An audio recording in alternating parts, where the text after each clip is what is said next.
Your son proposed to me, his mother smiled. Which one? She froze. The Duke didn't. The morning light fell through the tall windows of Thornwood Park in sheets of pale gold, illuminating dust motes that danced in the silence of the library. Arabella Sinclair stood before the shelves with her head tilted, reading spines she had already memorized in her 6 months of service, pretending to select a book while actually stealing a few moments of solitude before her duties began. She loved this room more than any other in the great house. The Dowager Duchess rarely came here, her eyes troubled her, and she preferred to have Arabella read aloud rather than strain herself, and the Duke seemed to conduct all his business in his private study in the East Wing. The library belonged to no one, which meant it could belong to her. Her fingers trailed along leather bindings as she moved down the row. Herodotus, Thucydides, a collection of military histories that she suspected no one had touched in decades. The books smelled of dust and age and possibilities, and when Arabella closed her eyes and breathed deeply, she could almost pretend she was back in her father's vicarage, surrounded by his modest collection, listening to him translate Greek poetry, while her mother hummed in the kitchen. But her parents were dead. The vicarage belonged to another family now, and Arabella was a paid companion in a duke's household, which was a great deal better than many fates that might have befallen an orphaned vicar's daughter with no fortune and no connections. She reminded herself of this often. Gratitude was a discipline, her father had always said. One must practice it like prayer. The library door opened, and Arabella's hand froze on a volume of Virgil. She knew his footsteps by now. Everyone in the household did. The Duke of Thornwood walked like a man who expected the world to rearrange itself around him, each stride measured and deliberate, carrying the weight of absolute authority. The servants scattered when they heard him coming. Even his mother's manner shifted in his presence, becoming something between maternal warmth and careful diplomacy. Arabella turned, prepared to offer a curtsy and a murmured excuse. But Lord Sebastian Ashworth had already stopped just inside the doorway. He stood framed against the darker hallway beyond, tall and severe in his black coat, his grey eyes finding her with that cool assessment that always made her feel she had been weighed and found inconsequential. "Miss Sinclair," his voice matched his eyes, frost over stone. "Your Grace." She dipped into a curtsy, keeping her gaze lowered. "Forgive me, I did not realize you required the library. I was just selecting a book, yes. I observed as much." He moved into the room, and Arabella found herself stepping aside to give him space, though the library was enormous, and there was no logical reason for such deference. Something about the Duke seemed to compress the air around him, to make any room he entered feel smaller and more charged. He did not look at her again. His attention had shifted to the shelves, his profile sharp as a cameo against the morning light. Arabella had heard the servants call him handsome, debating his merits in whispered conversations they thought she could not hear, but she had never been able to see it herself. His features were too severe, his jaw too rigid, his brow too permanently furrowed. He looked like a man who had forgotten how to smile and could not be bothered to remember. The silver threads at his temples did not help. He was only 32, she had learned this from his mother, but he carried himself like a man twice that age, burdened by responsibilities he discussed with no one. "My mother sent you, I suppose," he said, still not looking at her. "No, Your Grace. Her Grace is still at breakfast. I came here on my own." A pause. Then slowly he turned his head to regard her. Something flickered in those grey depths, surprise perhaps, or curiosity, but it vanished before she could name it. "On your own," he repeated. "For what purpose?" Arabella felt her cheeks warm. It was not a servant's place to wander the great house seeking personal enjoyment. She should have stayed in the morning room, waiting for the dowager to finish her meal. She should have found tasks to occupy her time, rather than indulging in solitary pleasures. Enjoy reading, Your Grace.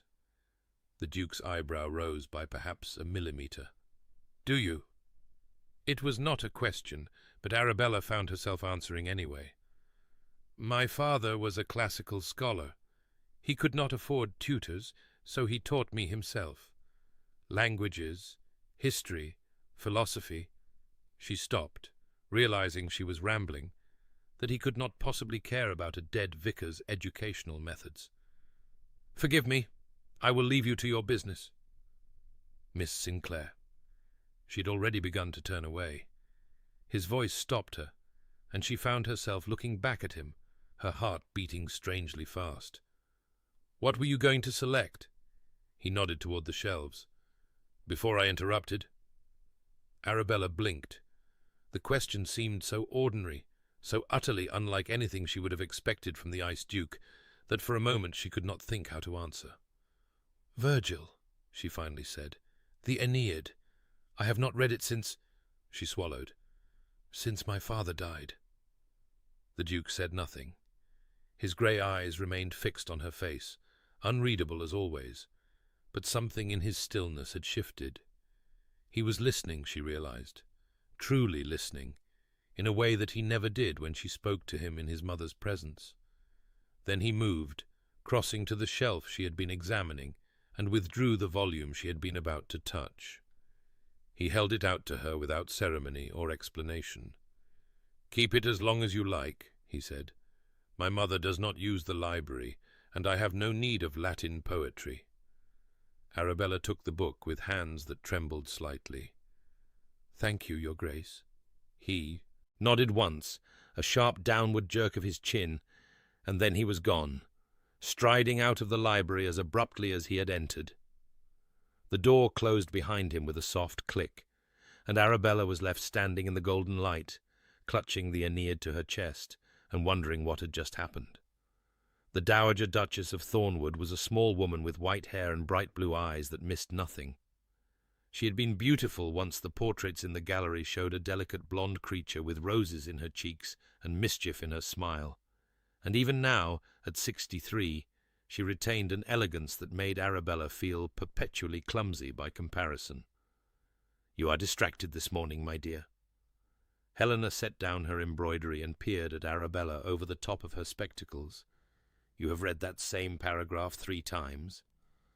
Arabella looked down at the book in her lap, a novel, not the Virgil, which she was saving for her private hours, and realized the Dowager was correct. She had not absorbed a single word. Forgive me, Your Grace. I did not sleep well. It was a lie, but Helena accepted it with a gentle nod. This house does creak terribly at night.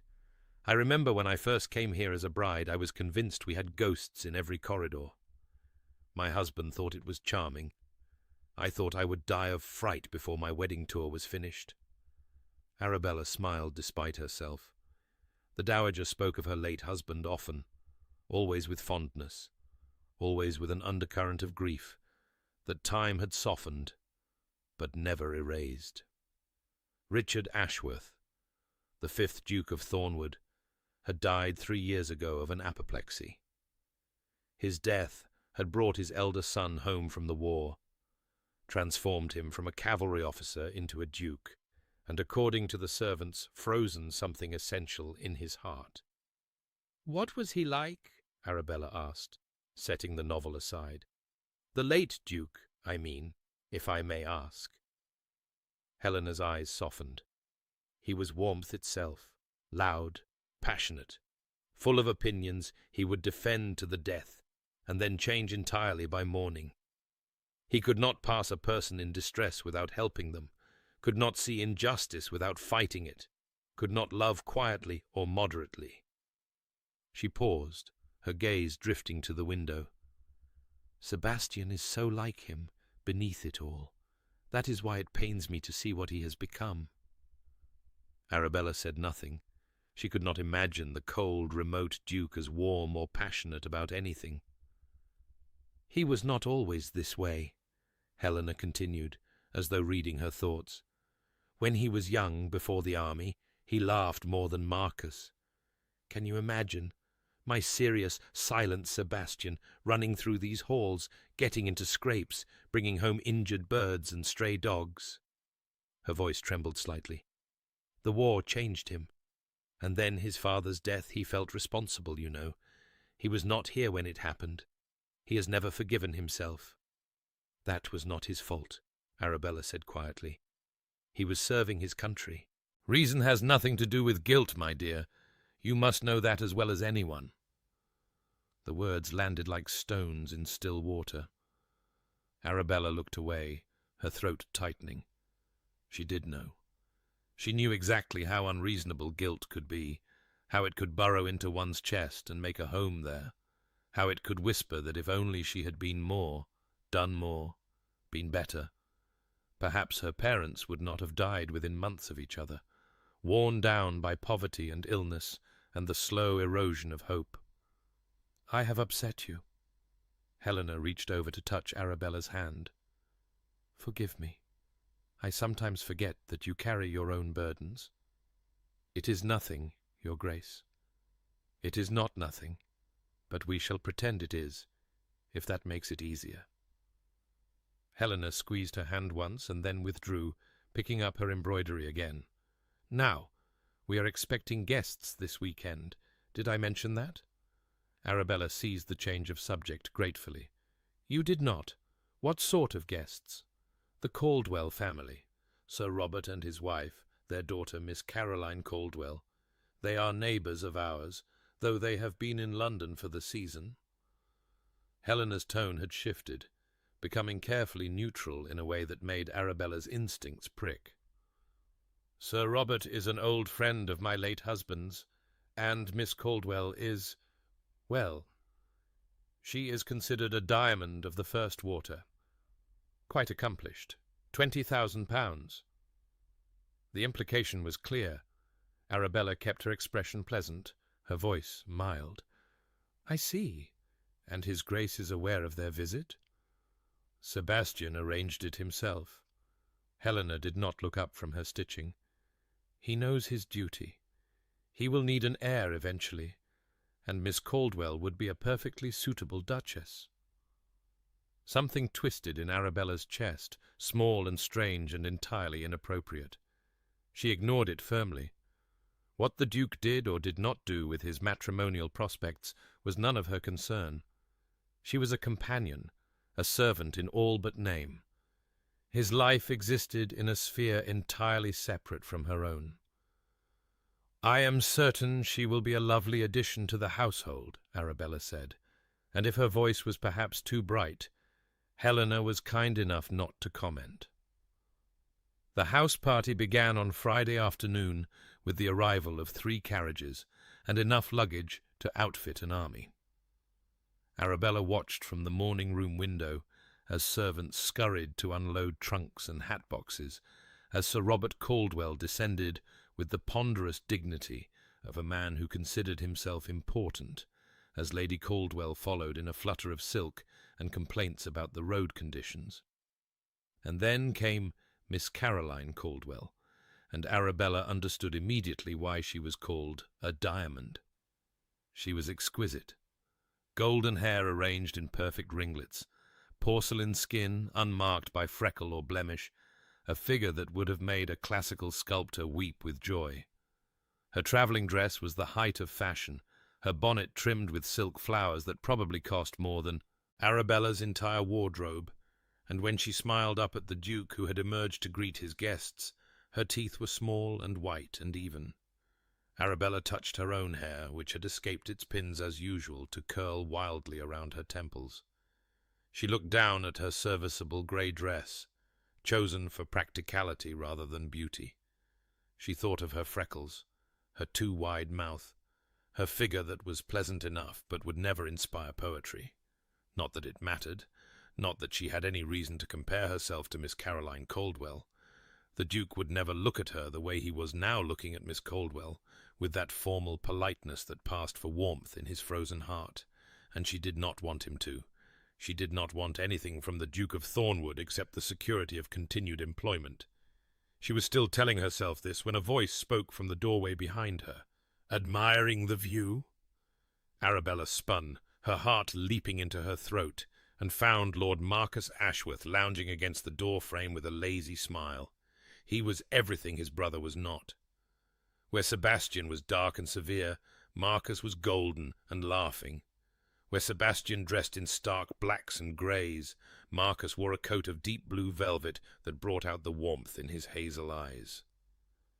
Where Sebastian's presence made Arabella want to shrink into invisibility, Marcus's made her feel seen, appreciated, almost pretty. He was also, as far as Arabella could tell, completely useless. "Lord Marcus," she dropped a curtsy, feeling her cheeks flush. "I did not realize you had arrived. I came in through the servants' entrance. Avoids the fuss." He pushed off from the doorframe and ambled toward her, his movements easy and unhurried. "Sebastian does love his formal welcomes. All that bowing and scraping and pretending to be delighted when really everyone would rather be anywhere else. I am sure his Grace is genuinely pleased to see his guests." Marcus laughed, a bright, careless sound. "His Grace hasn't been genuinely pleased about anything since Father died. Possibly before that. My brother was born with a poker up his—" He caught himself, grinning at her shocked expression. "Forgive me. I forget that not everyone appreciates my frankness." "It is not my place to appreciate or disapprove of anything you say, my lord." "There you go again with the formality. Miss Sinclair, we have known each other for 6 months now. I have seen you with ink on your nose. I have heard you singing off-key in the garden when you thought no one was listening. Can we not dispense with the curtsying and the my lording and simply be friends?" Friends. The word hung between them, warm and dangerous. Arabella knew she should refuse. She knew that friendship between a viscount and a companion was not possible, that such pretences led nowhere good, that she was being either flattered or played.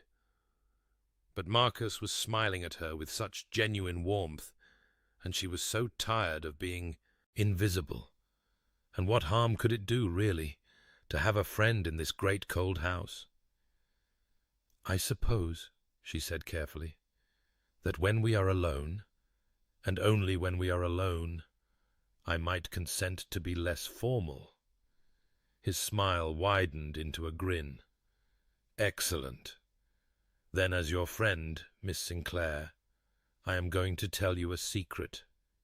He leaned closer, dropping his voice to a conspiratorial whisper. "That diamond out there, the one my brother is meant to marry. She is the most boring creature in all of England. I had supper next to her in London last season, and I nearly expired from tedium before the fish course arrived." Arabella pressed her lips together to suppress a smile. "That is unkind, my lord." "It is honest. There is a difference." He straightened, glancing out the window. "Although I suppose it does not matter. Sebastian will marry whoever is most suitable, regardless of whether he can stand her company. He will produce an heir, manage the estates, and never trouble himself with anything as inconvenient as happiness. You speak of your brother as though he were a machine. He has made himself into one, by choice." Marcus's voice had lost some of its lightness. "It was not always so. When we were boys—" He stopped, shaking his head. "But that was a long time ago.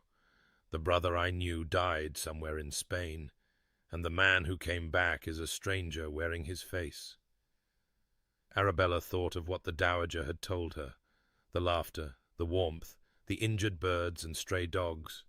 She thought of the Duke handing her the Virgil with that strange intensity in his grey eyes, listening to her ramble about her father's teaching as though her words actually mattered. "Perhaps," she said quietly, "he is not as lost as you think." Marcus looked at her sharply. Something flickered across his face. Surprise, curiosity, and something else she could not name. But before he could respond, the morning-room door opened, and the dowager swept in with Miss Caldwell on her arm. "Marcus, there you are. Come and be introduced properly to Miss Caldwell. And Miss Sinclair, dear, would you fetch my shawl, the grey one? I find myself chilly." Arabella murmured an agreement and slipped away, grateful for the excuse to escape. But as she climbed the stairs toward the dowager's chambers, she found herself thinking not of Miss Caldwell's beauty or Marcus's charm, but of the Duke's grey eyes, watching her in the library, offering her a book of Latin poetry, as though it were the most natural thing in the world. She did not know what to make of it. She suspected she should not try. The house party unfolded with the mechanical precision that characterized everything the Duke touched. Breakfasts at 9, shooting for the gentlemen, walking for the ladies, luncheon at 1, tea at 4, dressing for dinner, dinner at 8, cards or music in the evening. Every hour accounted for, every activity planned, every guest shepherded through the days like cattle through a chute. Arabella, as the dowager's companion, existed on the margins of these festivities. She was not quite a servant, not quite a guest, not quite anything. She sat with Helena during the ladies' activities, but did not participate. She helped arrange flowers and fetch shawls, and read aloud when eyes grew tired, but she did not join the shooting parties or sit at the dinner table. In the evenings, she retreated to her small chamber on the upper floor, and read her Virgil by candlelight, while the sounds of laughter and music drifted up from below. It should have been lonely. Perhaps it was lonely, but Arabella had grown so accustomed to loneliness that she hardly noticed it any more. What she did notice was Marcus. He sought her out at odd moments, appearing in corridors and gardens and the small sitting room where she took her meals. He brought her books from the library, told her scandalous stories about London society, made her laugh despite her best intentions. He had a gift for finding the absurd in everything, for puncturing pretension, for making her feel that the world was perhaps not as serious and stifling as it seemed. He also looked at her in ways that made her uncomfortable, in ways she could not quite name. "He is paying you marked attention," the dowager observed one afternoon, her needlework forgotten in her lap. "My younger son." Arabella's fingers fumbled on the book she was holding. "I am certain Lord Marcus is merely being kind, Your Grace. He knows I must often be lonely, without companions of my own station." "Perhaps." Helena's blue eyes were knowing. "But Marcus has never done anything merely out of kindness in his life. He is charming, my boy, but he is also selfish in ways that grieve me. I would not wish to see you hurt." "There is no danger of that, Your Grace. I have no expectations." "Expectations and feelings are different things, my dear." Helena picked up her needlework again, her expression troubled. "Just promise me you will be careful. Marcus is not always what he seems." Arabella promised, though she was not entirely certain what she was promising. She liked Marcus. She enjoyed his company, his wit, his easy warmth. But she did not love him. She was quite sure she did not love him, and whatever he was playing at, she was not foolish enough to believe it would end in anything but heartbreak for her. She was a vicar's daughter with no fortune, no connections, no beauty worth remarking upon. Men like Lord Marcus Ashworth did not marry women like her. They flirted with them, perhaps seduced them, occasionally ruined them, but they did not marry them. This knowledge should have been armor enough. But as the days passed and Marcus's attention intensified, Arabella found herself wondering what it would be like to be truly wanted, to be chosen, to be the woman a man pursued not for convenience or duty, but because he could not bear to let her go. It was a dangerous fantasy. She knew it was dangerous, and yet she could not seem to stop. Trouble came on the 4th night of the house party. There was to be dancing and informal affair, the dowager said, just the house party guests and a few neighbours who had been invited for the evening. Arabella would not be expected to participate, of course. She would sit with Helena and keep her company, perhaps help manage the refreshments, certainly not do anything so presumptuous as to take to the floor herself. But when she entered the drawing-room that evening, wearing her best grey silk still serviceable, but at least fitted and flattering, Marcus crossed directly to her side. "You look beautiful," he said, and something in his voice made the compliment feel less casual than it should. "I look presentable, my lord. There is a difference." "There is not. You are beautiful, Miss Sinclair, and I am beginning to think you do not know it." He offered his arm. "Dance with me." Arabella stared at him. "I cannot." "You can. You know the steps I have seen you practicing in the garden when you think no one is watching. You are perfectly capable of dancing. The only question is whether you will permit yourself to do so." "That is not the issue. I am a companion. I am not here as a guest. It would be inappropriate." "Damn what is appropriate." His voice had dropped, urgent and intense. "For once in your life, Arabella, permit yourself to want something." The use of her Christian name shocked her into silence.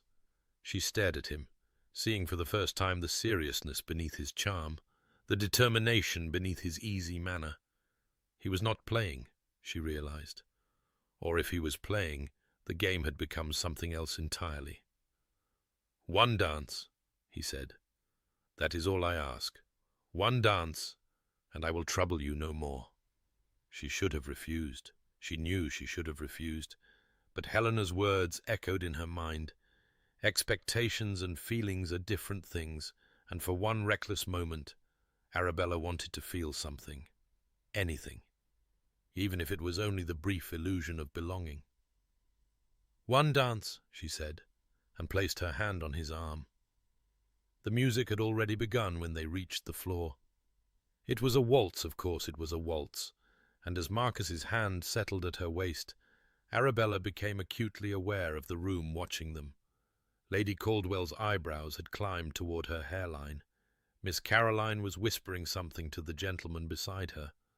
The dowager's face had gone very still, and at the edge of the room, standing apart from the other guests like a shadow made solid, the Duke of Thornwood watched with eyes of winter grey.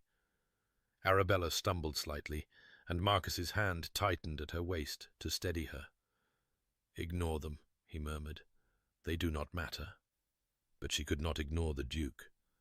His gaze was a physical weight, pressing against her skin, making her clumsy when she was usually graceful. She could not read his expression. She could never read his expression, but something about the way he stood there, absolutely motionless, while the world moved around him, made her feel as though she had done something terribly wrong. The dance ended. Marcus led her back to the edge of the room, but before he could speak, a hand closed on Arabella's elbow and spun her around. "Miss Sinclair!" The Duke's voice was ice. "A word."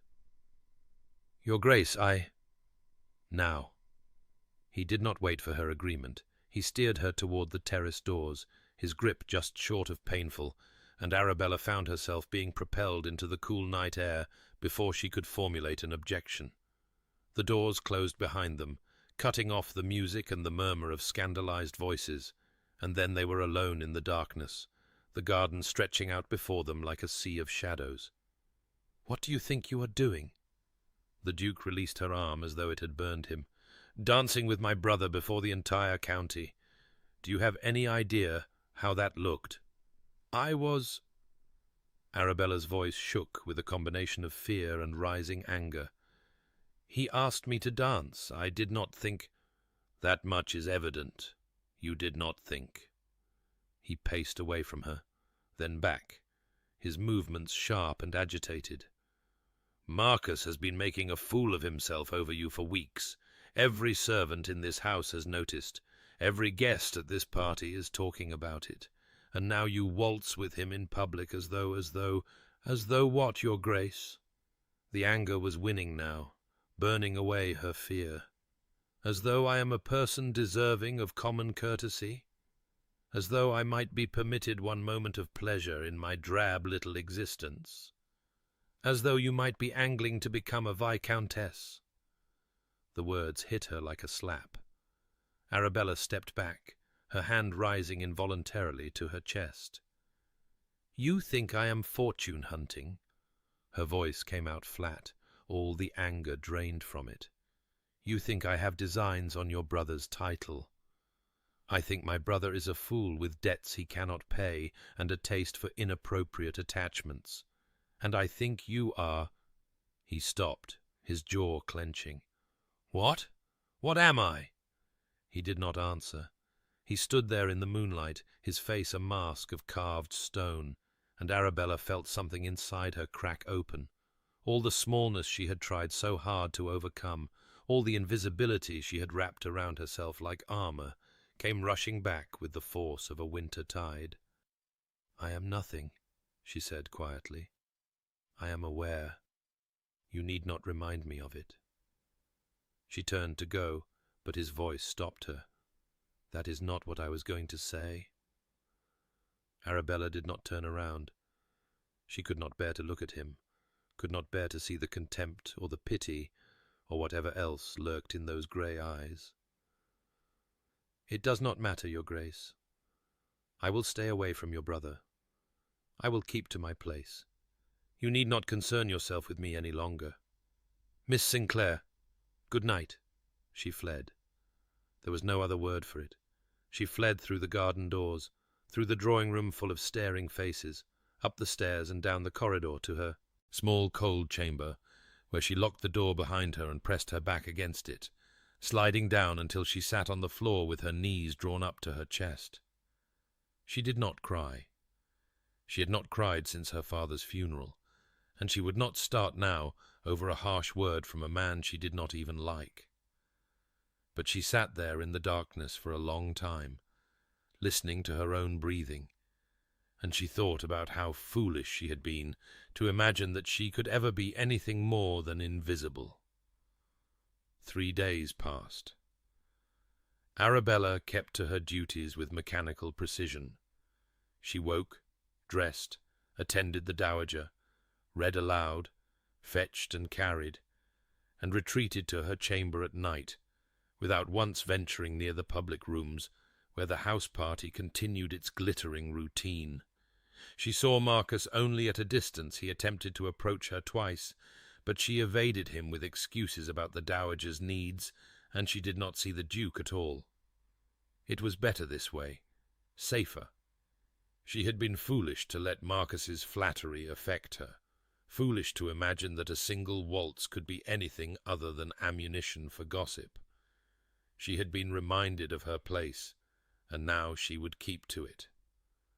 But on the 4th morning, everything changed.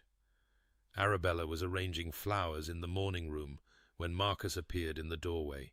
He looked different than usual, pale, almost nervous, his customary easy confidence replaced by something more brittle. "Miss Sinclair, Arabella." He closed the door behind him, and her heart began to pound with sudden anxiety. "I must speak with you." "My lord, I do not think—" "Please." He crossed to her, taking her hands before she could pull away. "I have behaved badly. I know I have. I pushed you into that dance when I should have respected your reluctance, and I exposed you to my brother's disapproval when you had done nothing wrong. I am sorry for it." She searched his face, looking for the charm, the performance, the game beneath the words. But all she could see was earnestness. He looked, for the first time since she had known him, completely sincere. "I forgive you," she said slowly, "but that does not mean we should continue as we were. Your brother was right. It is inappropriate for us to be seen together so often." "My brother is an ass." Marcus's grip on her hands tightened. "He has no right to dictate who I spend my time with. He has no claim over you, no authority to— He is the head of this family. He has every right. Only because he takes it, only because he insists on controlling everything and everyone around him, as though happiness were a crime against duty." Marcus released one of her hands to cup her face, and Arabella froze, her breath catching. "You are the only genuine thing in this house, Arabella, the only person who is exactly what she seems. Do you know how rare that is? Do you know what it means to me? Marcus, I love you." The words came out in a rush, and his eyes were bright with something that might have been desperation. I did not mean for it to happen. I know it is impossible. Know that my mother will object and Sebastian will be furious and society will talk. But I cannot help what I feel, and I cannot bear to let you go without at least trying to—" He stopped, swallowing hard. "Marry me. Be my wife. Let me give you the life you deserve." The world stopped. Arabella stared at him, her mind refusing to process what she had just heard. A proposal. Lord Marcus Ashworth, second son of a duke, heir to nothing but a modest allowance, but still a viscount, still so far above her that the distance seemed unbridgeable, was asking her to marry him. "I cannot accept," she heard herself say. "Your family would never—" "My family does not matter. Only you matter." He was still holding her face, his thumb tracing her cheekbone. "I know I am not perfect. I know I have debts and no great prospects, and a reputation for being unreliable. But I would be different for you, Arabella. I would be the man you deserve." She wanted to believe him. Some desperate, hungry part of her wanted to believe that she could be loved, that she could be chosen, that a man might look at her grey dresses and ink-stained fingers and wild auburn hair and see something worth fighting for. But her father's voice echoed in her memory. "Pretty words are easy. It is actions that reveal the soul." "I need time," she whispered. "This is too much, too fast. I need to think." Marcus's face fell, but he nodded. "Of course.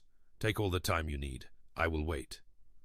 He pressed a kiss to her forehead, gentle and reverent, and then he was gone, slipping out through the garden door as quickly as he had come.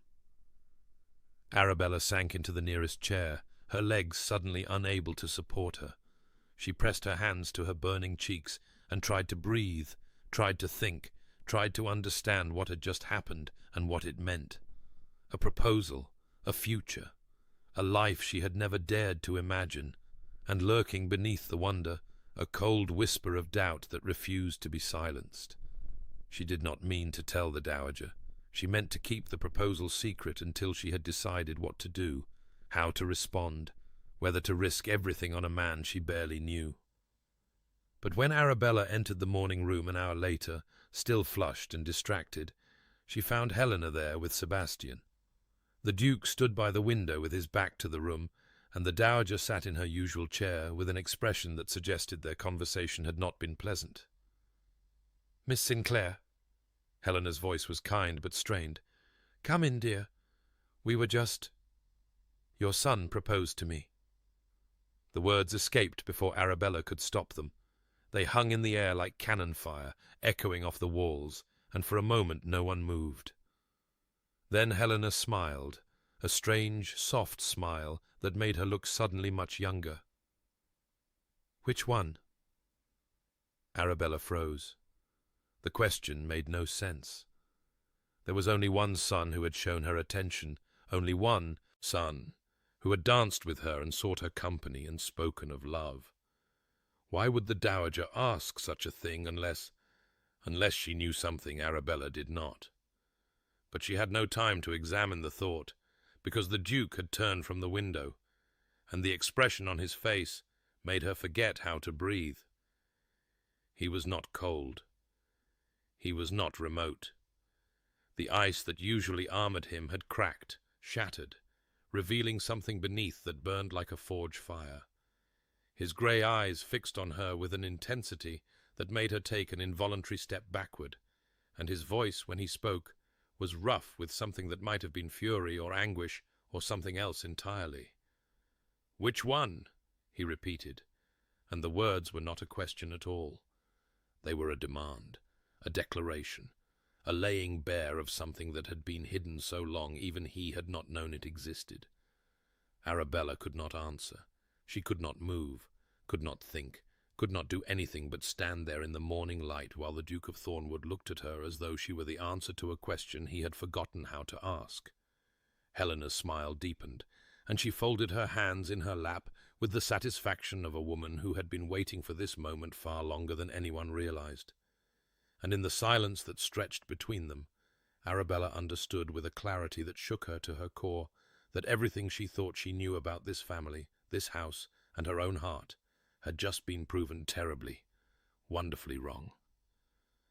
The silence in the morning room stretched like a held breath, pressing against Arabella's chest until she thought she might suffocate from the weight of it. The Duke's grey eyes remained fixed on her face with that searing intensity, and she found herself utterly incapable of looking away. "Sebastian." The Dowager's voice cut through the stillness, gentle but firm. "Perhaps you might give Miss Sinclair a moment to collect herself. She has had quite a shock." "She has had a shock." The Duke's laugh was harsh, utterly devoid of humour. "Yes, I imagine she has." He turned away abruptly, his shoulders rigid beneath his dark coat, and Arabella watched the muscles in his jaw clench and release as he fought for the control that usually came so easily to him. She had never seen him like this. She had not known he was capable of being like this, raw, exposed, the ice cracked to reveal the fire beneath. "Your Grace," she managed, her voice emerging as barely more than a whisper. "I do not understand. Your mother's question, why would she ask which son? Because my mother sees everything." Sebastian did not turn around. "Even the things I have tried very hard to hide from myself." Helena rose from her chair with the careful grace of a woman whose joints protested sudden movement, and she crossed to stand beside Arabella. Her hand, when it touched Arabella's arm, was warm and steady. "Come, my dear, let us go somewhere more private, where we might talk without—" "No." Sebastian spun to face them, and something in his expression made Helena's hand tighten on Arabella's arm. "She should hear this. She deserves to understand what she has walked into." "Sebastian, this is not the time." "When would be the time, Mother? When Marcus has already secured her promise, when the banns have been read, and it is too late for anyone to object." He laughed again, that same bitter sound. "You asked which son? You knew the answer before you asked. You have known for months." "I suspected," Helena said quietly. "That is not the same thing." "What did you suspect?" Arabella heard herself ask. Her voice sounded strange to her own ears, distant and hollow. "What have I missed?" The Dowager exchanged a long look with her elder son, something passing between them that Arabella could not interpret. Then Helena sighed, releasing Arabella's arm, and returned to her chair with the weariness of a woman who had carried a secret for too long. "My son," she said carefully. "Both my sons have taken notice of you, Miss Sinclair. I suspected as much when Sebastian began finding reasons to visit the library at odd hours, when he started asking questions about your well-being, when he insisted on personally reviewing the household accounts to ensure your salary was adequate." She paused, her blue eyes softening with something like pity. "Sebastian has not shown interest in a woman since returning from the war. That he noticed you at all was remarkable. That he could not seem to stop noticing you was illuminating." Arabella's head was spinning. She thought of all the times she had encountered the Duke in the library, all the brief exchanges she had dismissed as mere courtesy, all the moments when she had felt his gaze on her and convinced herself she was imagining things. The Book of Virgil sat in her chamber even now, his handwriting marking a passage she had traced with her fingers, without understanding why.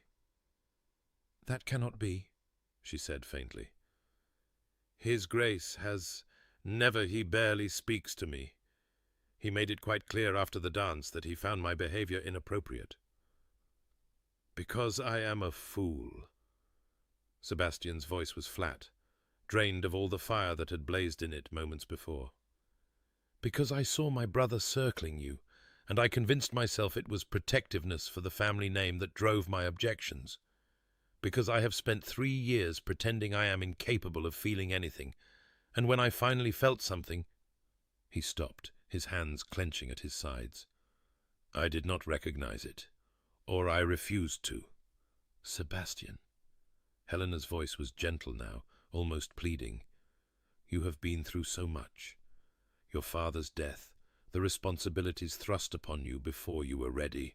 No one could blame you for—" "I am not looking for absolution, Mother."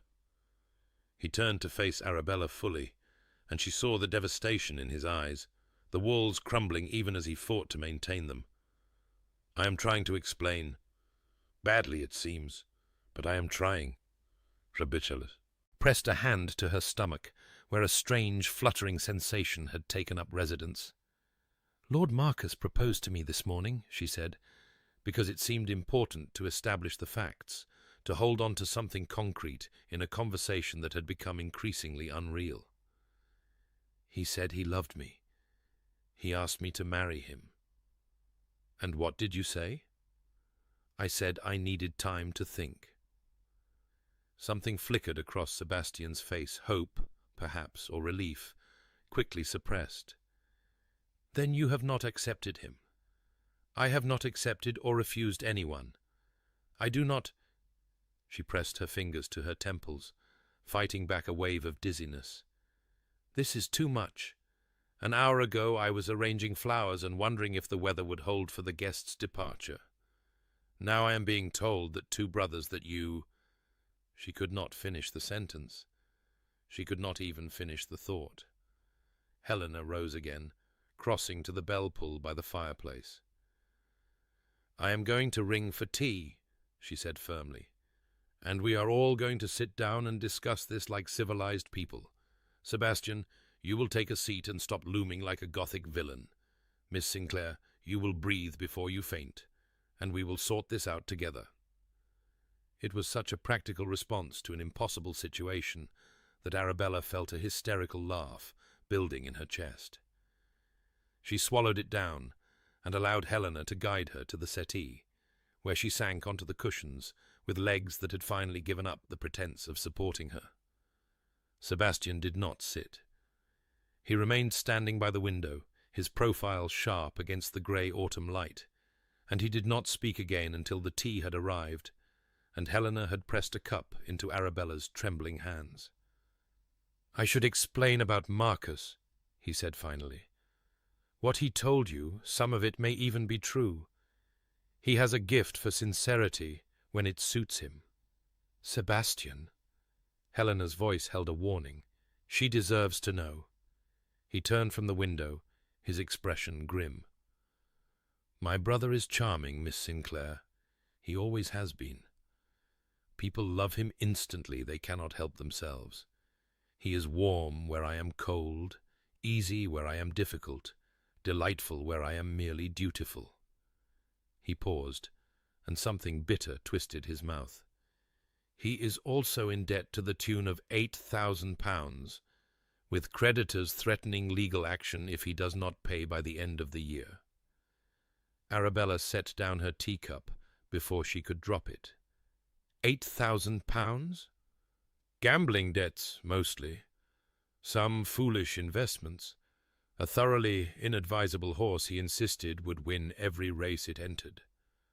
Sebastian's voice was flat, reciting facts without emotion. "I have paid his debts before more times than I can count.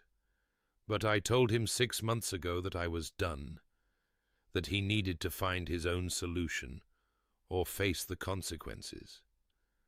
And his solution," Arabella said slowly, the pieces beginning to fall into place, "was to marry someone with a fortune. Yes, he has been pursuing heiresses in London with limited success. Most families are wise enough to investigate a suitor's finances before permitting an attachment." Sebastian met her eyes, and she saw the reluctance in his gaze, the wish that he did not have to say what came next. "You are not an heiress, Miss Sinclair, but you are clever, capable, and kind. The sort of woman who might manage a household on limited funds who might be content with less than she deserves, who might not ask too many questions about where the money goes. The words landed like stones, each one heavier than the last. Arabella thought of Marcus's proposal, his pretty speeches about love and wanting to be different for her. She thought of his nervous energy, his desperation, the way he had pressed for an immediate answer. "He does not love me," she said quietly. "He needs me." "I believe he has convinced himself the two are the same thing. Marcus has always had that talent for believing whatever is most convenient in the moment."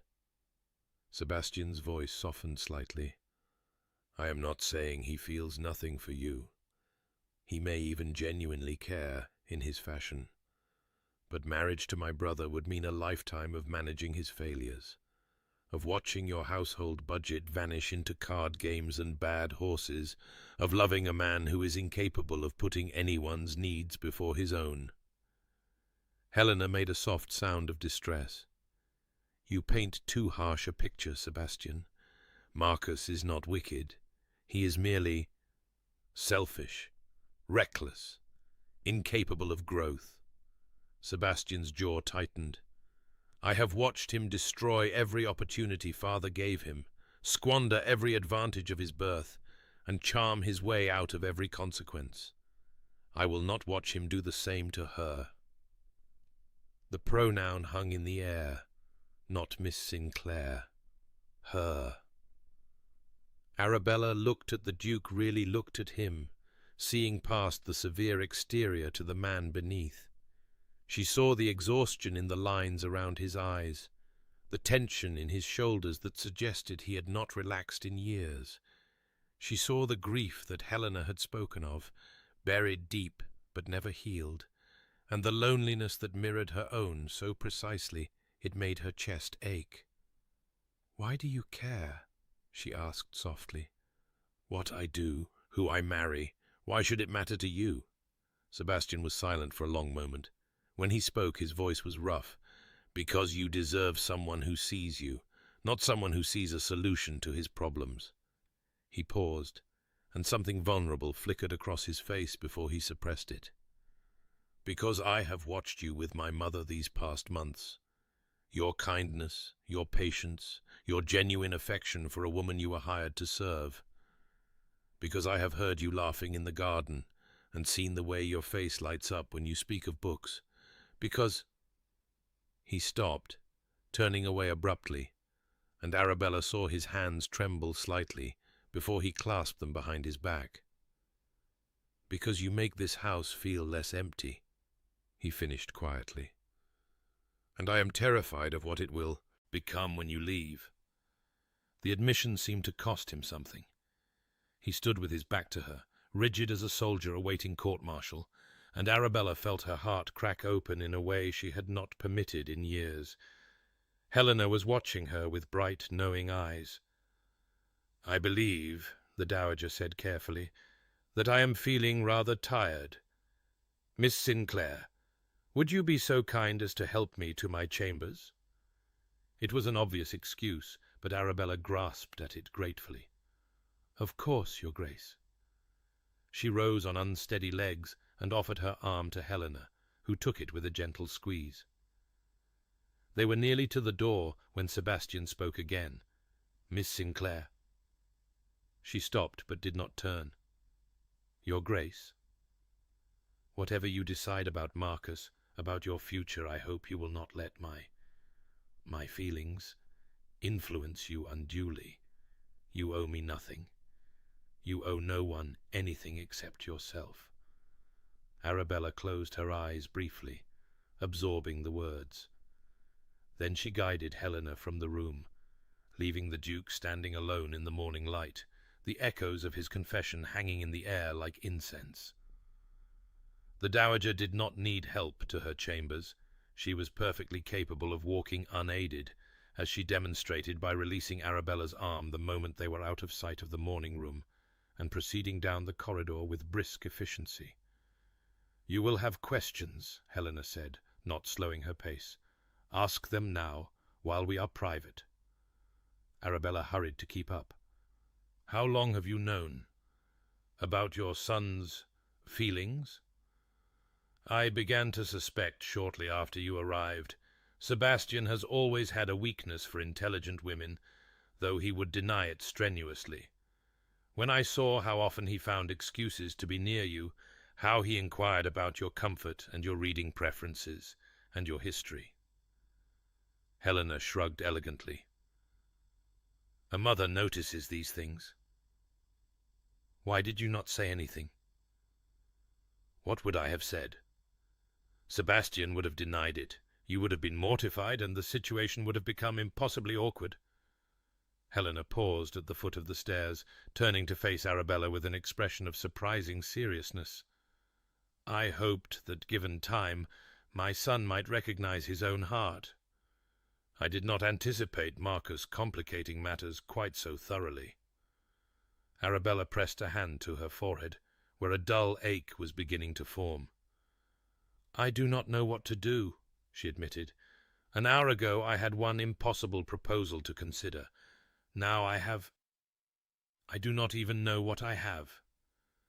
"You have options, my dear. That is more than many women in your position can claim." "But they are both. I cannot—" Arabella struggled to find words for the turmoil inside her. "Lord Marcus asked me to marry him. Your elder son has told me he has feelings for me, but has not proposed. These are not equivalent situations." "No," Helena agreed. "They are not." She began to climb the stairs, and Arabella followed automatically, her mind racing. "Sebastian will not—" "Propose to you, Miss Sinclair. Not now. Perhaps not ever. His sense of honor would not permit him to compete with his brother in such a fashion." "Then what does he expect me to do?" "I believe he expects you to refuse Marcus and return to your position as my companion, where he can continue to love you from afar, without ever having to risk rejection." Helena's voice was dry. "My elder son is brilliant in many ways, but emotional intelligence has never been his strength." They had reached the landing now, and Helena stopped outside her chambers, her hand on the door. "I am going to rest, my dear. The house party ends tomorrow, and I find I am quite exhausted by all this drama. I suggest you take some time to truly think about what you want. Not what is expected of you, not what seems practical, not what anyone else needs, what you want." "I do not know if I am permitted to want things," Arabella said quietly. Helena's expression softened. "That is exactly the sort of thinking that has kept you small, my dear. You are permitted to want everything. Whether you can have it is another matter, but the wanting is your right." She reached out to touch Arabella's cheek, a maternal gesture that made tears prick unexpectedly at Arabella's eyes. "You have been invisible for so long. It is time to decide whether you wish to remain so." She disappeared into her chambers before Arabella could respond, leaving her standing alone in the corridor, with her heart in her throat and her mind in chaos. Arabella did not return to the public rooms that day. She pleaded a headache not entirely a lie, and retreated to her chamber, where she sat in the window seat and stared out at the grey November sky, while her thoughts chased each other in endless circles. Marcus's proposal, with all its pretty words and desperate edges. Sebastian's confession, halting and painful and utterly unexpected. The dowager's knowing smile, her question which one. That had cracked open a truth no one had been prepared to face. She thought about her parents, dead now for 2 years. Her father had married her mother for love, against his family's wishes, and they had been happy despite their poverty. Her mother had told her once that a good marriage required 3 things: affection, respect, and the willingness to grow together. Without all 3, even the greatest love would wither. Did Marcus offer any of these things? He claimed affection, but Sebastian's revelations had cast doubt on the sincerity of that claim. He showed respect when it suited him, but his proposal had been driven by need rather than genuine regard for her wishes, and Growth Marcus, by his own brother's account, had shown no capacity for it in 30 years of life. But Sebastian. She closed her eyes, remembering the look on his face when he had spoken of how she made the house feel less empty, the tremor in his hands before he clasped them behind his back, the vulnerability he had shown in admitting something he clearly would have preferred to keep hidden forever. Sebastian offered respect that much was clear in how he spoke to her, in his insistence that she owed no one anything except herself. He offered the potential for affection, though it was buried so deep beneath ice and grief that she could not be certain it would ever thaw completely. And growth? He had admitted his own failings, acknowledged his blindness, exposed his wounds without excuse or justification. That suggested a capacity for change, at least. But he had not proposed.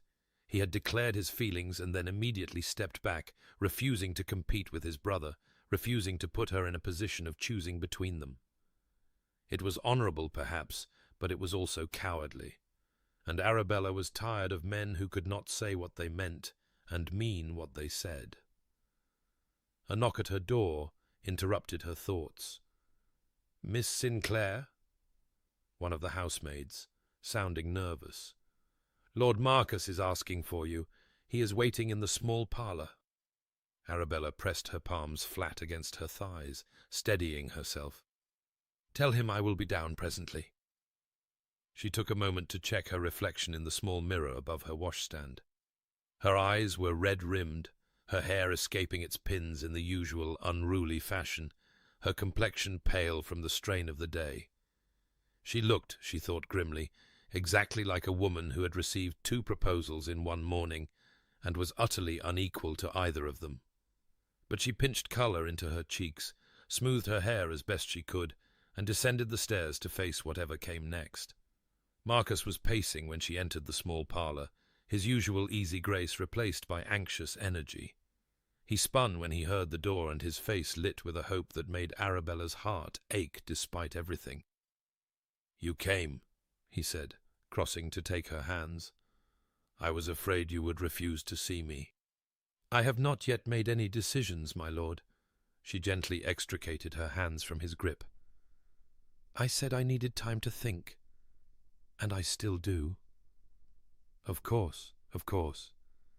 He ran his fingers through his golden hair, disordering it attractively. "I know I sprung this on you without warning.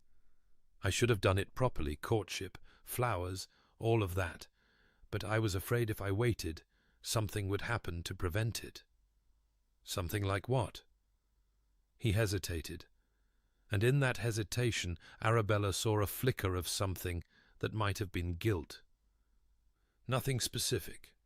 Just you are wonderful, Arabella, and I knew I could not be the only one who had noticed. I wanted to secure your affection before anyone else had the chance." "Anyone else?" she repeated slowly. "Do you mean your brother?" Marcus went very still. "What has Sebastian said to you?" "A great deal, as it happens." She moved away from him, putting the settee between them, needing the distance. "He told me about your debts, Marcus.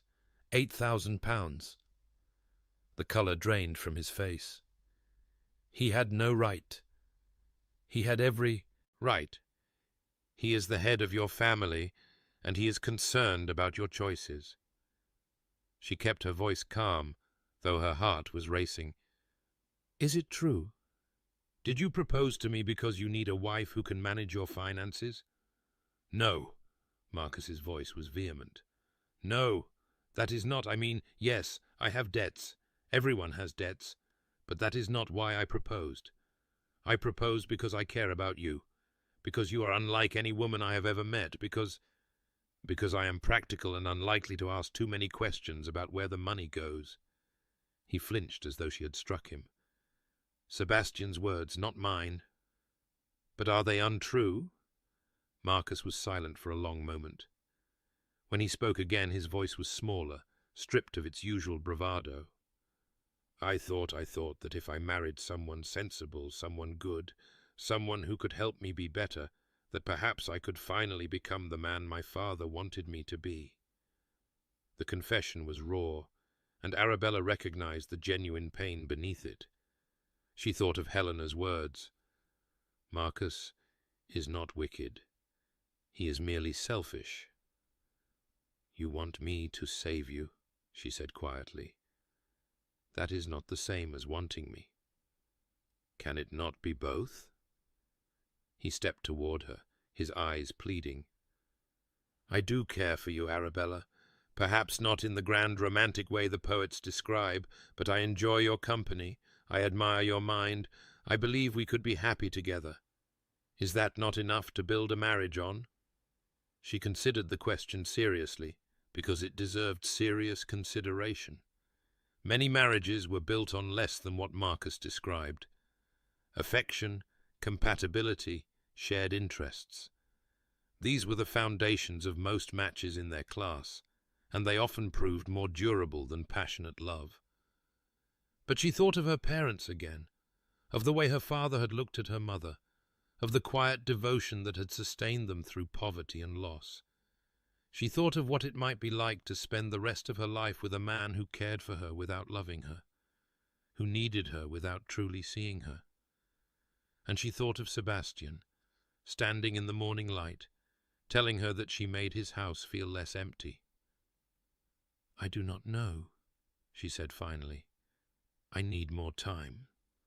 Marcus's face fell, but he nodded. Of course. Take whatever time you need. I will not pressure you again, I promise. He moved toward the door, then paused. Whatever Sebastian told you, do not let him poison you against me. He has his own reasons for wanting to keep us apart. What reasons? But Marcus only shook his head and left without answering, and Arabella was left alone with the unsettling suspicion that she had just received a warning she did not fully understand. That evening, Arabella found herself in the library. She had not intended to come here. She had meant to stay in her chamber, to continue her endless circling thoughts, to avoid everyone until she had reached some kind of clarity. But her feet had carried her down the stairs and along the corridor, and now she stood before the shelves where she had first encountered the Duke, running her fingers along the familiar spines. The Virgil was still in her chamber. She had not finished, it had barely started it, really, distracted by everything that had happened since he had pressed it into her hands. But she remembered the intensity in his grey eyes when he had given it to her, the way he had listened to her ramble about her father's teaching. He had been seeing her even then, she realized. She had simply been too blind to notice. Miss Sinclair. She spun, her heart leaping into her throat, and found Sebastian standing in the doorway much as he had that first morning. But everything was different now. The careful distance he had maintained for months had been stripped away, and she could see the vulnerability beneath his severity, the loneliness that mirrored her own. Your Grace, her voice came out breathless. I did not expect... I know. He entered the room slowly, as though approaching a wild animal that might bolt. I came to apologize. For this morning. For everything I said, I should not have burdened you with my feelings when you were already overwhelmed. It was selfish of me. It was not selfish. It was honest. She turned to face him fully. I have had little enough honesty in my life. I would not wish you to apologize for it. Something flickered in his eyes, surprise, perhaps, or gratitude. He stopped a few feet away from her, close enough that she could see the dark circles beneath his eyes, the tension in his jaw. My mother said I made things worse, he admitted, that I should have kept my silence and let you make your decision about Marcus, without the complication of... He gestured vaguely at himself. This. Your mother is wise, but she is not always right. Arabella took a breath, steadying herself. I would rather know the truth, even when it is complicated, especially when it is complicated. And what will you do with the truth, Miss Sinclair? It was the question she had been asking herself all day. She still did not have an answer, Not a complete one, but standing here in the library with him, she found that some things were becoming clearer. "I'm not going to marry Marcus," she said quietly. Sebastian went very still. "You are not?" "No. He does not love me, not truly, and I do not love him. A marriage without love might survive, but it would not be the kind of life I want." She paused, watching his face. "You were right about him, about his motivations, his debts, his inability to put anyone's needs before his own. I should be angry with you for telling me, but I find I'm only grateful. Arabella." Her name on his lips was almost a prayer. "I did not tell you to turn you against him. I told you because I deserved to know. You said so yourself." She took a step closer, and she saw his breath catch. "You also said that I owed no one anything except myself. Did you mean that?" "Every word." "Then tell me what you want. Not what you think you should want, not what is proper or honorable or expected. What do you actually want?" The question hung between them, heavy with implication.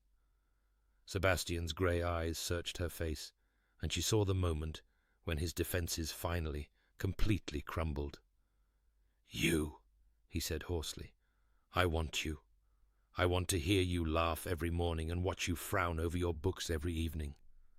I want to argue with you about philosophy and listen to you read aloud in that voice that makes every word sound like music. I want to know you, truly know you, in ways I have never wanted to know anyone." He swallowed hard. "And I am terrified, because I do not know how to do any of this. I have forgotten how to feel, how to want, how to love. I am broken in ways that may never heal, and you deserve someone whole." Arabella's heart was pounding so hard she could feel it in her fingertips. "Perhaps," she said softly, "I do not want someone whole. Perhaps I want someone who understands what it is to be broken." Sebastian's eyes widened. "You cannot mean—" "I mean that I have spent my entire life feeling invisible, feeling insignificant, feeling like I would never be enough for anyone. And then you looked at me, truly looked at me, and for the first time I felt seen." She reached out, her fingers brushing his sleeve, and she felt him shiver at the contact. "I do not know what I feel for you. It is too new, too overwhelming. But I know that I want the chance to find out, if you are willing to let me." For a long moment he did not speak. Then, slowly, he raised his hand to cover hers, where it rested on his arm. "I am willing," he said. "Though I warn you, I am not easy to know. I have built walls for so long that I am not certain I remember what lies behind them. Then we will discover it together." The words were a promise, and when Sebastian's fingers tightened around hers, she felt something settle in her chest, something that felt, improbably, like hope. The next 2 weeks were a revelation. The house party ended, the guests departed, and Thornwood Park settled into its winter quiet.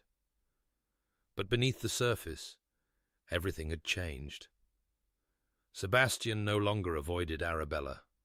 Instead, he sought her out in the library, in the morning room, in the gardens where she walked despite the cold.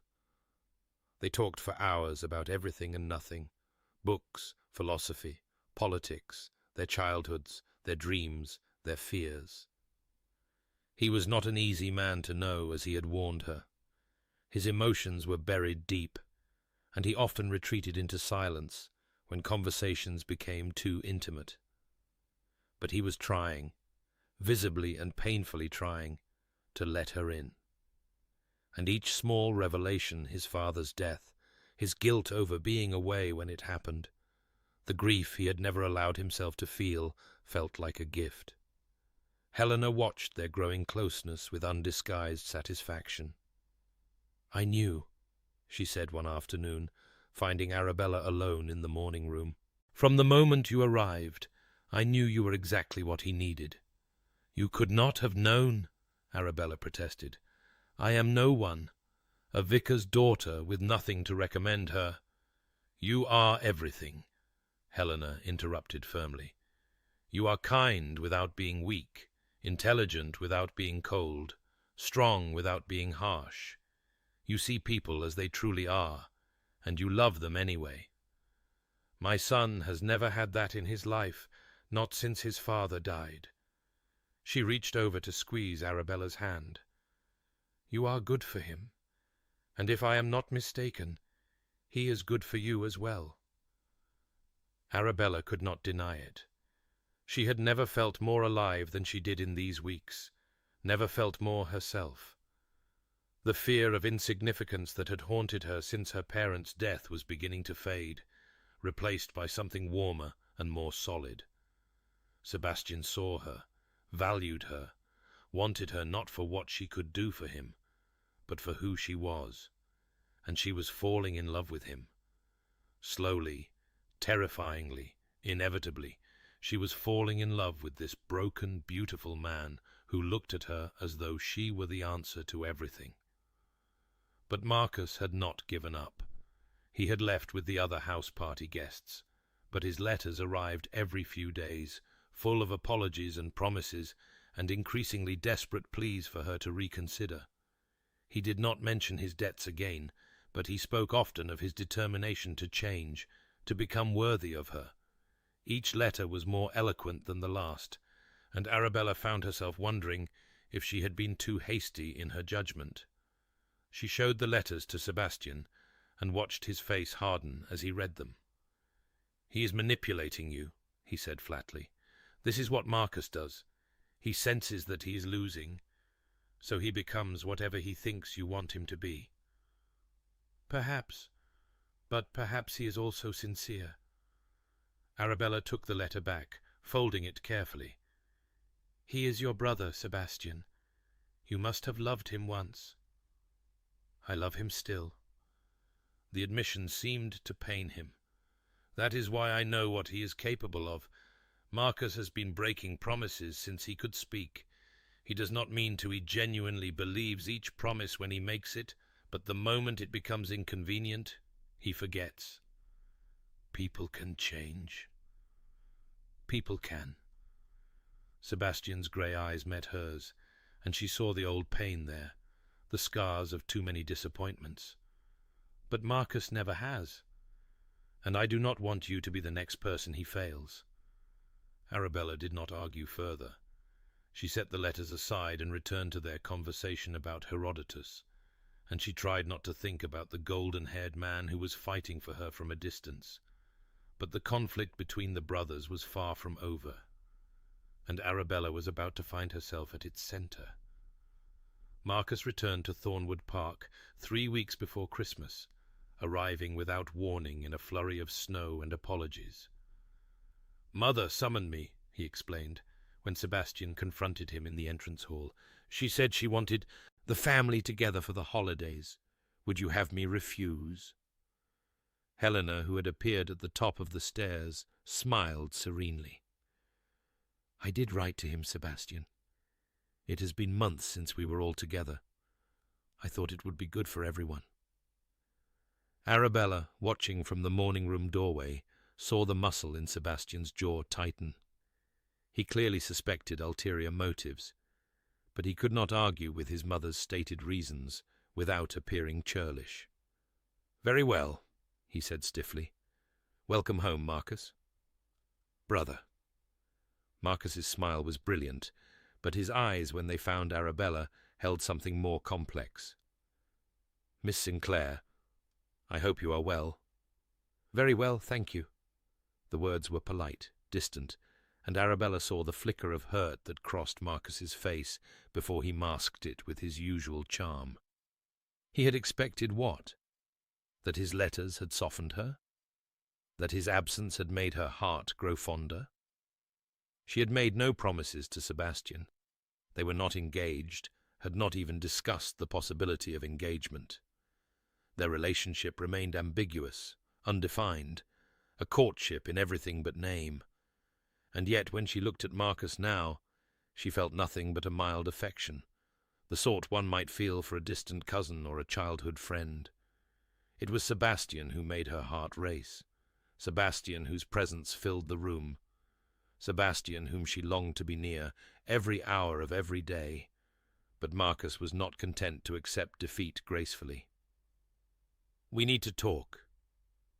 He found her in the garden 2 days later, walking the frost-covered paths that she had come to love despite the cold.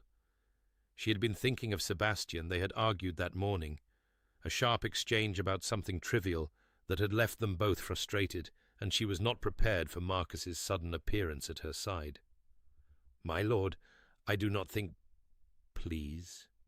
He fell into step beside her, his hands shoved deep in his pockets against the cold. "I know you have made your feelings clear. I know you have chosen my brother. But I need you to understand. I have not chosen anyone." The words came out sharper than she intended. "Sebastian and I are not engaged. We are not even—" She stopped, unsure how to describe what they were. Marcus's eyes brightened. "Then there is still hope." "That is not what I meant, but it is what you said." He reached for her hand, and she let him take it, too surprised to pull away. "Arabella, I have spent the last month thinking of nothing but you. I have examined my life, my choices, my failures, and I have realized that you were right. I was selfish, thoughtless, using you to solve problems I should have solved myself. Marcus, let me finish." His grip on her hand tightened. "I have paid my debts, not all of them, but the most pressing ones. I sold my horses, closed my gaming accounts, dismissed my valet because I could not afford to pay him properly. I am trying to become the man you deserve, Arabella. The man my father wanted me to be." She stared at him, uncertain whether to believe him. "How did you pay the debts? You have no income except your allowance from Sebastian." "I sold the estate father left me, the hunting lodge in Scotland." His voice was quiet now, stripped of its usual bravado. "It was the only thing I had left from him, and I let it go. For you." The revelation stunned her. She knew how much Marcus had loved that lodge. He had spoken of it often during the house party, describing the summers he had spent there as a boy, the memories of his father that clung to every stone. "Why would you do that?" "Because I love you." His hazel eyes were earnest, and for once she could not detect any trace of manipulation. "Truly love you, Arabella. Not the desperate, selfish love I offered before, but something real, something that grew in your absence, when I had nothing to do but examine my own heart." She did not know what to say. She had been so certain that her feelings for Marcus had faded, that her connection with Sebastian was the true and lasting thing. But now, faced with evidence of genuine change, genuine sacrifice, "I need time," she said again. The words felt like a betrayal of Sebastian, but she could not simply dismiss what Marcus was telling her. "Take all the time you need." He released her hand, stepping back with a small, sad smile. "I will not pressure you. I will not make a scene. I will simply be here, proving with my actions that I am worthy of the chance you once offered me." He turned and walked away through the frozen garden, and Arabella stood alone among the bare rose bushes, feeling more confused than she had since the morning when everything changed. That night she told Sebastian everything. They were in the library, their library, as she had come to think of it, sitting by the fire, while snow fell softly beyond the windows. She described Marcus's claims about his debts, about the hunting lodge, about his love for her. Sebastian listened in silence, his face unreadable. "Do you believe him?" he asked when she finished. "I do not know. He seemed sincere, but he has seemed sincere before." She twisted her hands in her lap. I wanted you to know, because I did not want secrets between us. But I also wanted...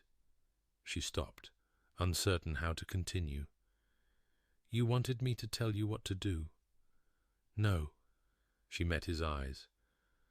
I wanted you to tell me what you feel, what you want. Because you have never... Her voice cracked slightly. You have never asked me to choose you, Sebastian. You have told me that you care for me, that you want me, but you have never asked for anything, and I cannot read your mind. Sebastian was silent for a long moment. The fire crackled between them, casting shadows across his severe features. I did not ask, he said finally, because I did not want to compete with my brother, because I thought that if you truly wanted me, you would come to that conclusion on your own, without pressure or persuasion from me. And if I needed persuasion, if I needed to know that you were willing to fight for me...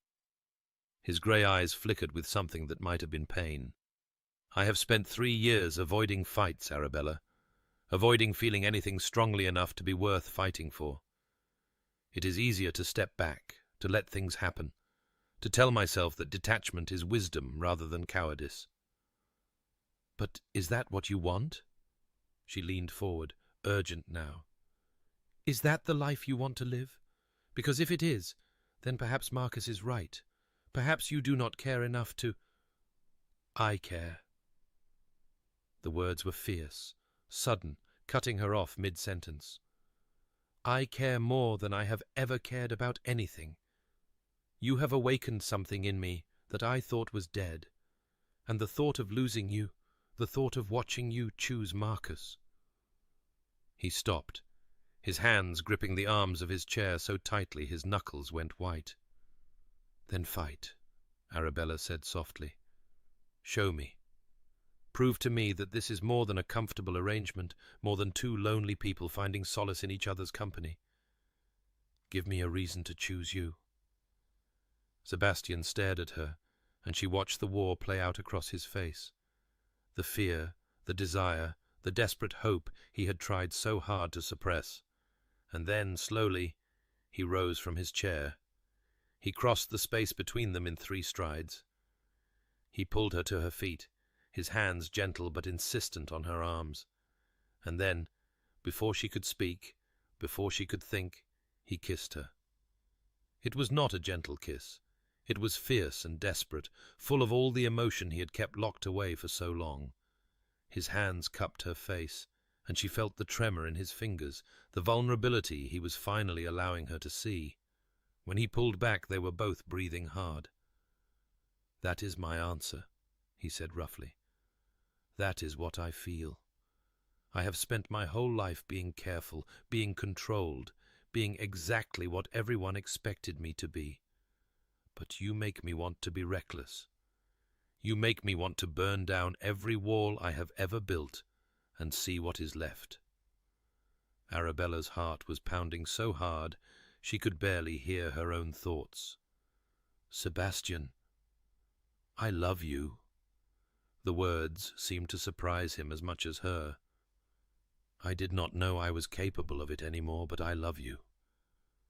And I am terrified, because loving people has only ever brought me pain. But I would rather feel this terror with you than feel nothing at all without you. She kissed him then, rising on her toes to press her lips to his, pouring everything she felt into the gesture, the hope, the fear, the overwhelming rightness of being in his arms. When they finally broke apart, she was laughing and crying at the same time. I love you too, she whispered. I think I have loved you since you gave me that book of Virgil. I just did not know what to call it. Sebastian's face softened into something that might impossibly have been a smile.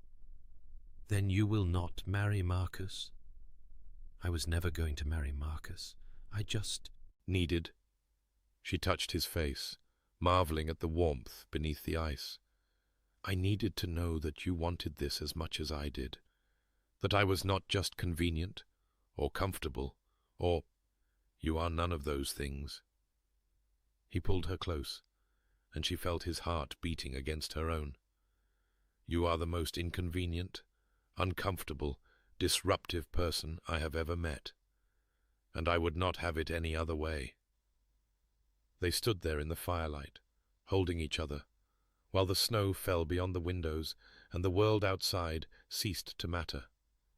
But the world, as it always does, eventually intruded. The Christmas Eve ball was Helena's idea, a celebration, she said, to mark the season and bring the neighborhood together. But Arabella suspected the dowager had other motives. She had watched her elder son transform over the past weeks, the ice thawing, the smiles coming more easily. She wanted to display this miracle to the world. And so Thornwood Park was transformed. Greenery festooned every banister, candles blazed in every window, and the ballroom, opened for the first time in years, glittered with crystal and gold. The finest families in the county were invited, along with friends from London who made the journey despite the weather. Arabella had a new dress for the occasion, a gift from Helena that she had tried to refuse and been overruled. It was green silk, the color of summer leaves, and when she looked at herself in the mirror, she barely recognized the woman staring back at her. She looked, she thought with wonder, almost beautiful. Sebastian was waiting for her at the foot of the stairs. He wore black, as always, but there was nothing cold about him tonight. His grey eyes warmed as he watched her descend, and when she reached him, he took her hand and pressed a kiss to her gloved fingers. "You are magnificent," he said quietly. "I am the most fortunate man in England." "You are biased. I am accurate." He offered his arm. "Shall we scandalize the neighborhood together?" They entered the ballroom side by side, and Arabella felt the weight of 100 curious stares. She was still officially the dowager's companion, still technically a servant in this household, but everyone could see how Sebastian looked at her, how he kept her close, how his hand covered hers on his arm with unmistakable possession. The whispers began immediately. She did her best to ignore them. "They will talk," Sebastian murmured as they took their place for the first dance. "Let them." He smiled a real smile, one that transformed his severe face into something breathtaking. And then the music began, and they were moving together through the steps of the waltz. It was nothing like dancing with Marcus. There was no desperation here, no confusion, no sense of wrong. Sebastian led with quiet confidence, his hand warm at her waist, his eyes never leaving her face. And Arabella felt, for the first time in her life, exactly where she was meant to be. They danced 3 sets together, which was scandalous. They shared supper, which was expected. And then, as the clock struck 11, Sebastian led her onto the terrace where they had argued so many weeks ago. "I have something for you," he said, reaching into his coat. "Sebastian, you did not need to." "I wanted to." He pressed a small box into her hands. "Open it."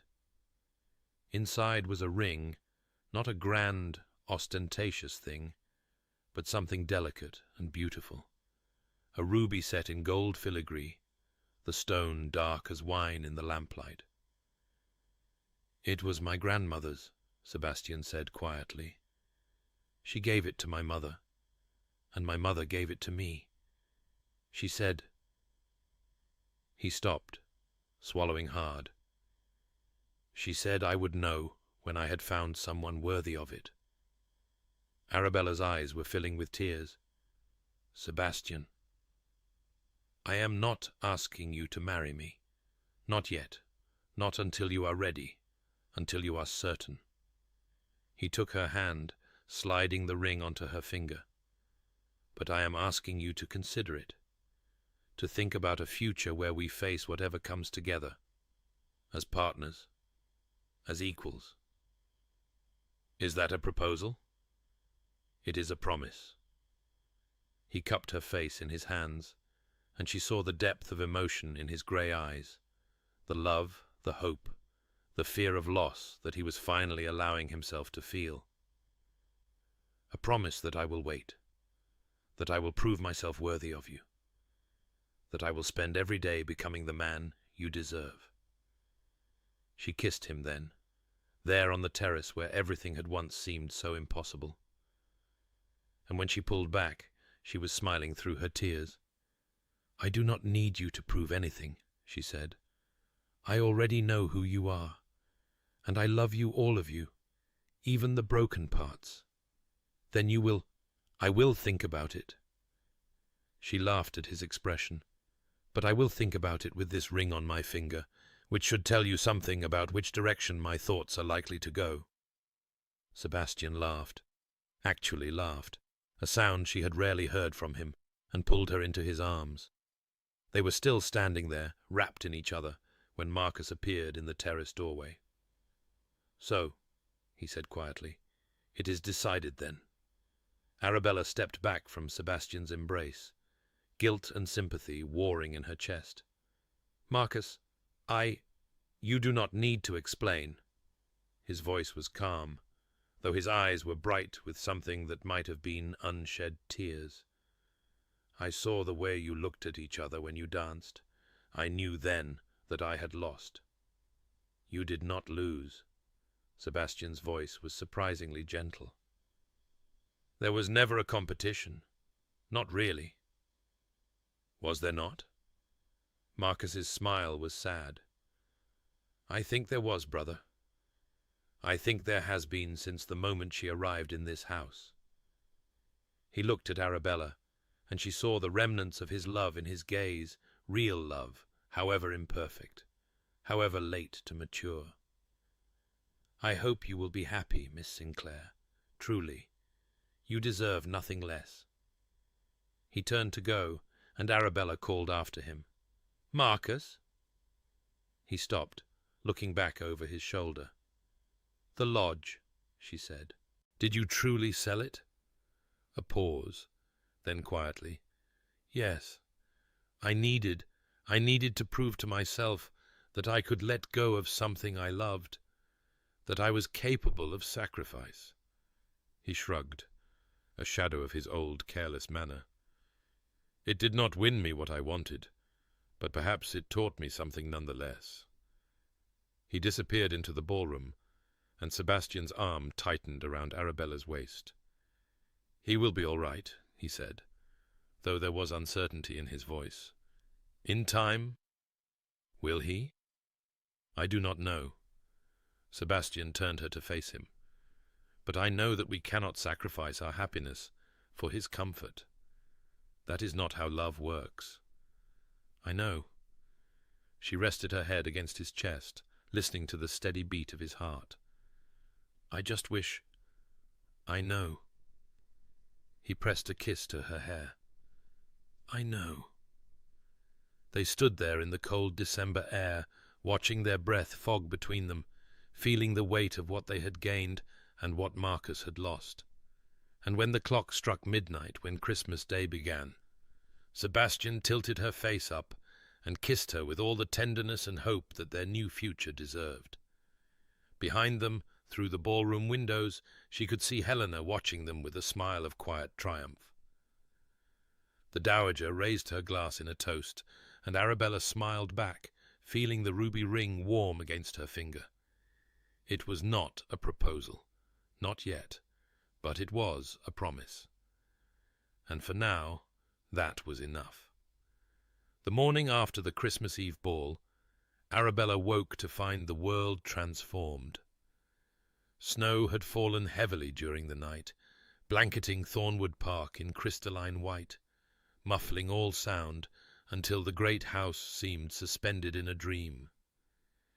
She lay in her narrow bed, watching the pale light filter through the frost-painted windows, and she touched the ruby ring on her finger to assure herself that the previous night had been real. It had been real. Sebastian loved her. He had given her his grandmother's ring and promised her a future. The memory of his kiss still burned on her lips, and when she closed her eyes, she could feel his arms around her, his heart beating against her own. But the joy was tempered by something else, a shadow that had followed her into sleep and lingered now as she woke. Marcus's face in the terrace doorway, the brightness in his eyes that might have been tears, the quiet dignity of his concession, so unlike the careless man she had thought she knew. She had not loved him. She was certain of that now, as certain as she had ever been of anything. But she had cared for him, and seeing him hurt had awakened something uncomfortable in her chest, a guilt that she knew was irrational, but could not quite dismiss. A knock at her door interrupted her thoughts. "Miss Sinclair?" One of the housemaids, her voice muffled through the wood. "Her Grace requests your presence in the morning room at your earliest convenience." Arabella rose and dressed quickly, choosing her serviceable grey dress rather than last night's green silk. Whatever magic the ball had woven, she was still a companion in this household, still dependent on the dowager's goodwill for her position and her future. She would not presume to dress above her station simply because the Duke's son had kissed her on a terrace. The morning room was warm when she arrived, a fire blazing in the hearth and candles lit against the grey winter light. Helena sat in her usual chair, but she was not alone. Sebastian stood by the window, his dark figure stark against the white landscape beyond, and when Arabella entered, he turned to look at her with an expression that made her heart leap. "Good morning, my dear." Helena's voice was warm, but there was something serious beneath the pleasantry. "Please, sit. We have matters to discuss." Arabella took her place on the settee, folding her hands in her lap to hide their trembling. Sebastian crossed to stand behind her chair, and she felt his presence like a physical warmth at her back. "I will come directly to the point," Helena continued. "My son has informed me that he intends to marry you, Miss Sinclair, and while this does not come as a surprise, I have eyes. After all, there are practical matters that must be addressed." "Mother," Sebastian's voice held a warning note. "Hush. I am not going to object." Helena fixed her son with a quelling look. "I am merely going to be realistic, which is something you seem to have forgotten how to do since falling in love." She turned back to Arabella. "You are a vicar's daughter, with no fortune, no family connections, and no social standing. You are currently employed in this household as my companion. Society will talk, and what they say will not be kind." Arabella felt her cheeks flame with shame. She had known all of this, of course, had reminded herself of it constantly, but hearing it spoken aloud in that practical tone made it somehow more real. "I do not care what society says." Sebastian moved around the settee to stand before her, and when he took her hands, his grip was fierce. "They can talk until their tongues fall out. It will change nothing." "Perhaps not for you." Helena's voice softened. "But Miss Sinclair Arabella will bear the brunt of their cruelty. She will be whispered about, snubbed, excluded. She will be called a fortune hunter and worse. Are you prepared for that, my dear?" Arabella met the dowager's eyes. She thought of all the years she had spent being invisible, being overlooked, being small enough not to cause offense. She thought of how that smallness had nearly destroyed her, how it had made her willing to accept less than she deserved, to apologize for her own existence, to believe that wanting things was a sin reserved for others. "I have spent my entire life being prepared for cruelty," she said quietly. "At least this time I will have something worth suffering for." Helena's face broke into a smile of genuine delight. "Good girl. That is exactly what I needed to hear." She rose from her chair and crossed to kiss Arabella's forehead. "You will make a fine Duchess, my dear. I have known it from the beginning." "Duchess?" The word came out strangled. Did you think Sebastian would marry you and keep you hidden away as a secret? You will be the Duchess of Thornwood, with all the rights and responsibilities that entails." Helena's eyes twinkled. "It will be quite the scandal. I confess I'm looking forward to it enormously." Sebastian was laughing. Actually laughing, a sound that still shocked Arabella every time she heard it. He pulled her to her feet and into his arms, and she buried her face against his chest, while her mind reeled with the implications of what she had just agreed to. Duchess. She, Arabella Sinclair, daughter of a country vicar, would become a duchess. It seemed impossible. And yet, with Sebastian's arms around her, and Helena beaming at them both, it also seemed inevitable, as though she had been walking toward this moment her entire life without knowing it. "There is one more thing," Helena said, and her voice had grown serious again. "Marcus left early this morning. He took a horse and went—" She paused, something flickering across her face. "He left a letter for you, Sebastian. I have not read it, but I thought you should know before you begin celebrating." The warmth in the room seemed to chill. Sebastian released Arabella and crossed to his mother, taking the folded paper she held out to him. He read it in silence, and Arabella watched his face change, the joy draining away, replaced by something complicated and painful. "He has gone to London," Sebastian said finally. "He says—" He stopped, swallowing hard. "He says he cannot stay to watch us be happy, that he needs distance to heal, that he does not blame me, but he cannot forgive me either." "That is understandable," Arabella said softly. "He needs time. He has always needed time. Time to grow up, time to learn responsibility, time to become the man he should have been years ago." Sebastian's voice was bitter now. "And I have always given it to him, and he has always wasted it." "This is different." Helena moved to stand beside her son, placing a gentle hand on his arm. "He loved her, Sebastian. Perhaps not wisely, perhaps not well, but he loved her. That is not something one recovers from easily." "He will recover." But there was doubt in Sebastian's voice, and Arabella saw the guilt that he was trying to hide.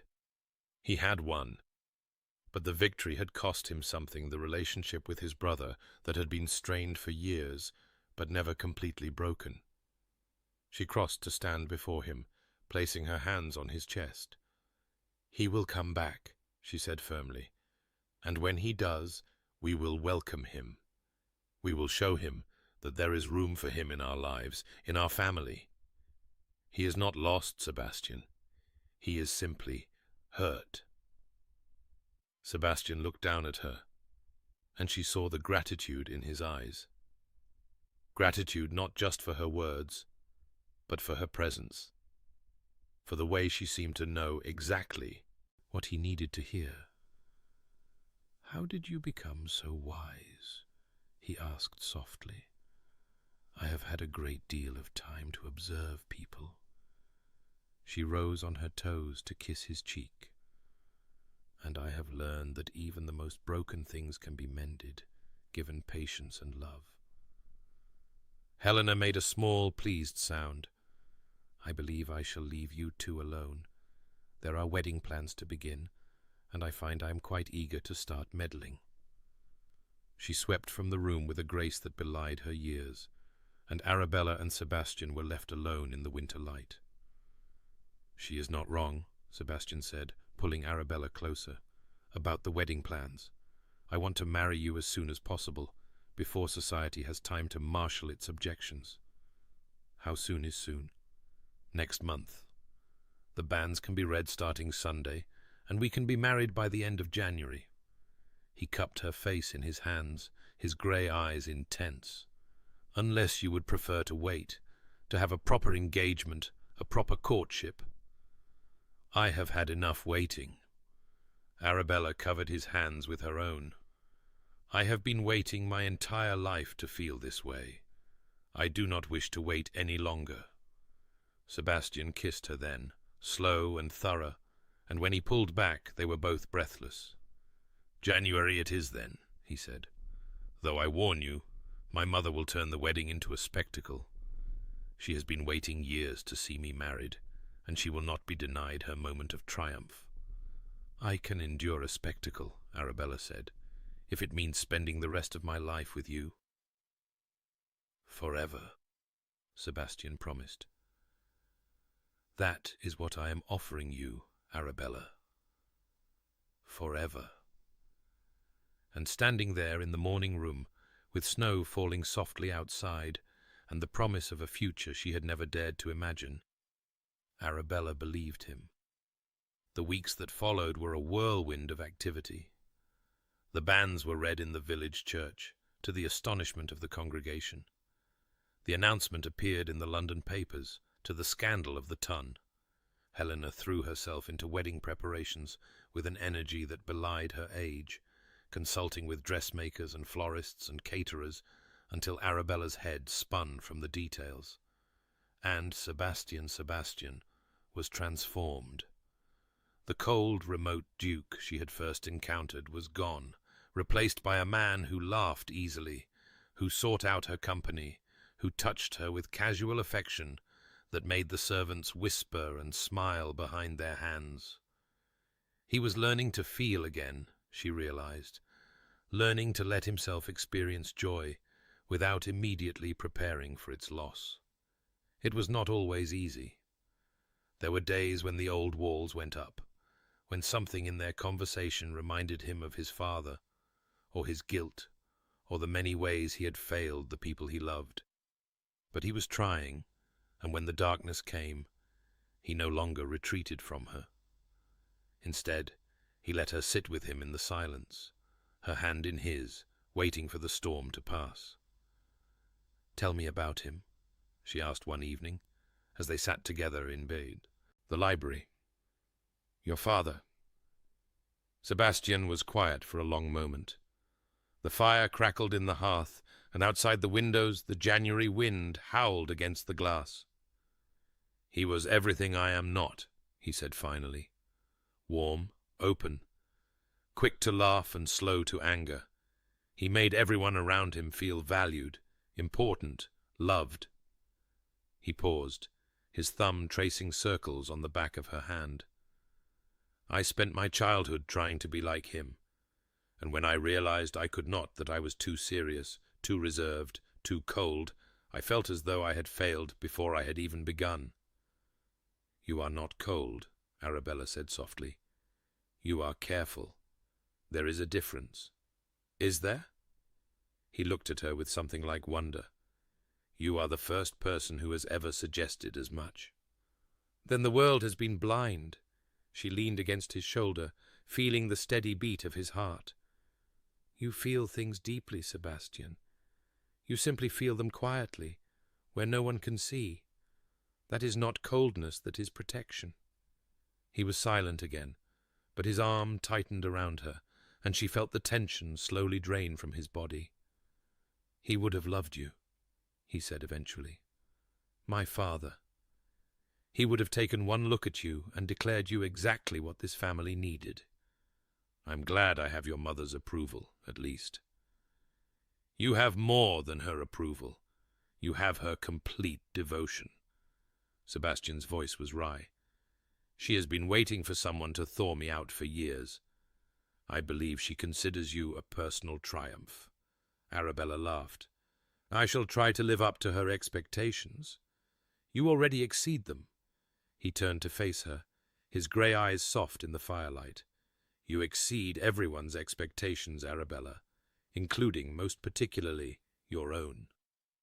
She kissed him then, because she had no words for what she felt, only a deep, abiding gratitude for the life that was unfolding before her, so different from anything she had imagined, and so much more than she had ever dared to hope. The wedding was held on a bright January morning, with snow glittering in the gardens and winter sunlight streaming through the chapel windows. Helena had indeed turned it into a spectacle, inviting half the county and decorating the chapel with hothouse flowers that must have cost a fortune. Arabella wore white silk, with a veil of Brussels lace that had belonged to Sebastian's grandmother, and when she looked at herself in the mirror, she barely recognized the woman who stared back at her. "You are beautiful," Helena said, straightening the veil with trembling fingers, "exactly as a bride should be." "I am terrified," Arabella admitted. "That is also as it should be." Helena smiled, and there were tears in her eyes. "Marriage is the greatest adventure there is, my dear. It is natural to be afraid of the unknown, but I promise you the joy will outweigh the fear. It always does." The chapel was full when Arabella began her walk down the aisle. She saw curious faces, skeptical faces, faces openly hostile, at the presumption of a vicar's daughter marrying so far above her station. But she also saw Helena beaming from the front pew, the servants clustered at the back of the chapel, and most importantly Sebastian waiting at the altar, his grey eyes fixed on her face with an expression of such naked wonder that all her fears dissolved. The ceremony passed in a blur of words and music. She remembered saying her vows, her voice steady despite the pounding of her heart. She remembered Sebastian's hand clasping hers, warm and strong and absolutely certain. She remembered the moment when the vicar pronounced them husband and wife, and Sebastian kissed her with a tenderness that made the congregation murmur in surprise. And then they were married, and the chapel bells were ringing, and Arabella walked back down the aisle on her husband's arm, while the winter sun blazed through the windows like a benediction. The wedding breakfast was held at Thornwood Park, and it was every bit the spectacle Helena had promised. There was champagne and music and dancing, and Arabella moved through it all in a daze of happiness, accepting congratulations and ignoring the occasional snide comment with equal grace. She was the Duchess of Thornwood now. She had a place in this world, a family, a future, and if some people could not accept that, well, that was their loss, not hers. As the afternoon wore on, she found herself standing alone in the corner of the ballroom, watching Sebastian dance with his mother. They moved together with easy grace, and Helena was laughing at something he had said, her face alight with joy.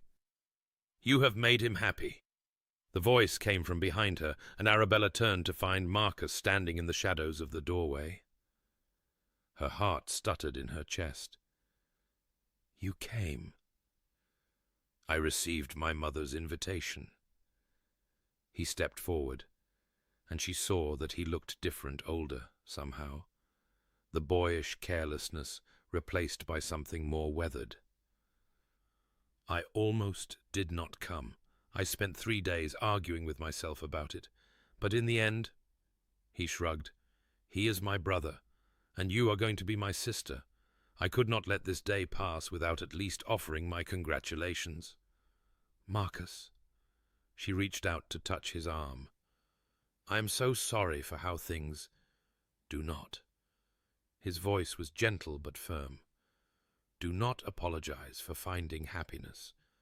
That is not something anyone should ever be sorry for." He looked past her to where Sebastian was spinning Helena through the final steps of the dance. "He loves you, truly loves you. I did not think he was capable of it any more, after everything that happened with father. But you have brought him back to life, Arabella. That is a gift beyond price." She felt tears pricking at her eyes. "And you? Are you healing? Slowly?" He managed a small smile. "I have taken a position in India. A trading company, nothing glamorous. But it is honest work. I leave next week." "India?" The word came out startled. "That is so far." "That is rather the point." His smile turned rueful. "I need distance, Arabella. Not just from you, but from everything I was. I need to prove to myself that I can be more than the disappointment everyone expects. You were never a disappointment. Not to me. Perhaps not. He reached out and squeezed her hand briefly. But I was a disappointment to myself, and that is harder to forgive. Sebastian appeared at her side, his hand coming to rest on her waist with casual possessiveness. Marcus. Brother. The two men regarded each other for a long moment, and Arabella held her breath, uncertain what would pass between them. Then, slowly, Marcus extended his hand. Congratulations. I mean it. Sebastian took his brother's hand and gripped it firmly. Thank you for coming. I was not certain you would. Neither was I. Marcus released his grip and stepped back. I should go. I only came to... He stopped, swallowing hard. I wanted you to know that I do not hate you, either of you. I am not certain I ever could. India. Sebastian's voice was carefully neutral. Mother mentioned it. Yes, a chance to start over, to become someone worth knowing. Marcus's eyes flickered to Arabella and then away. I hope when I return that there might be a place for me here. Not as the man I was, but as the man I intend to become. There will always be a place for you, Sebastian said quietly. You are my brother, Marcus. Nothing can change that. Something eased in Marcus's face, a tension she had not even realized he was carrying. He nodded once, sharply, and then he was gone, disappearing through the doors as quietly as he had come. Arabella leaned into Sebastian's side, feeling his arm tighten around her. Do you think he will be all right? I do not know. Sebastian's voice was honest. But for the first time in years, I believe he might be. India may be exactly what he needs: distance, purpose, the chance to prove himself without the shadow of our family name. I will miss him, Arabella said, surprising herself. So will I. Sebastian pressed a kiss to her temple. But today is not for missing people. Today is for celebrating the beginning of our life together. Our life together. The words felt strange and wonderful in her mouth. I am not certain I will ever grow accustomed to saying that. You have the rest of our lives to practice. He turned her to face him, and his grey eyes were warm with love. I am told that is quite a long time. She laughed and kissed him, there in the corner of the ballroom, while the music played and the champagne flowed, and the future stretched out before them, bright and unknown and full of promise. 8 years later, Thornwood Park was alive with the sound of children. Arabella stood at the window of the morning room, watching her husband chase their youngest daughter across the winter garden. Charlotte was 5 years old, with her father's dark hair and her mother's stubborn streak, and she was shrieking with laughter as Sebastian pretended to be a monster, arms outstretched and face contorted in mock ferocity.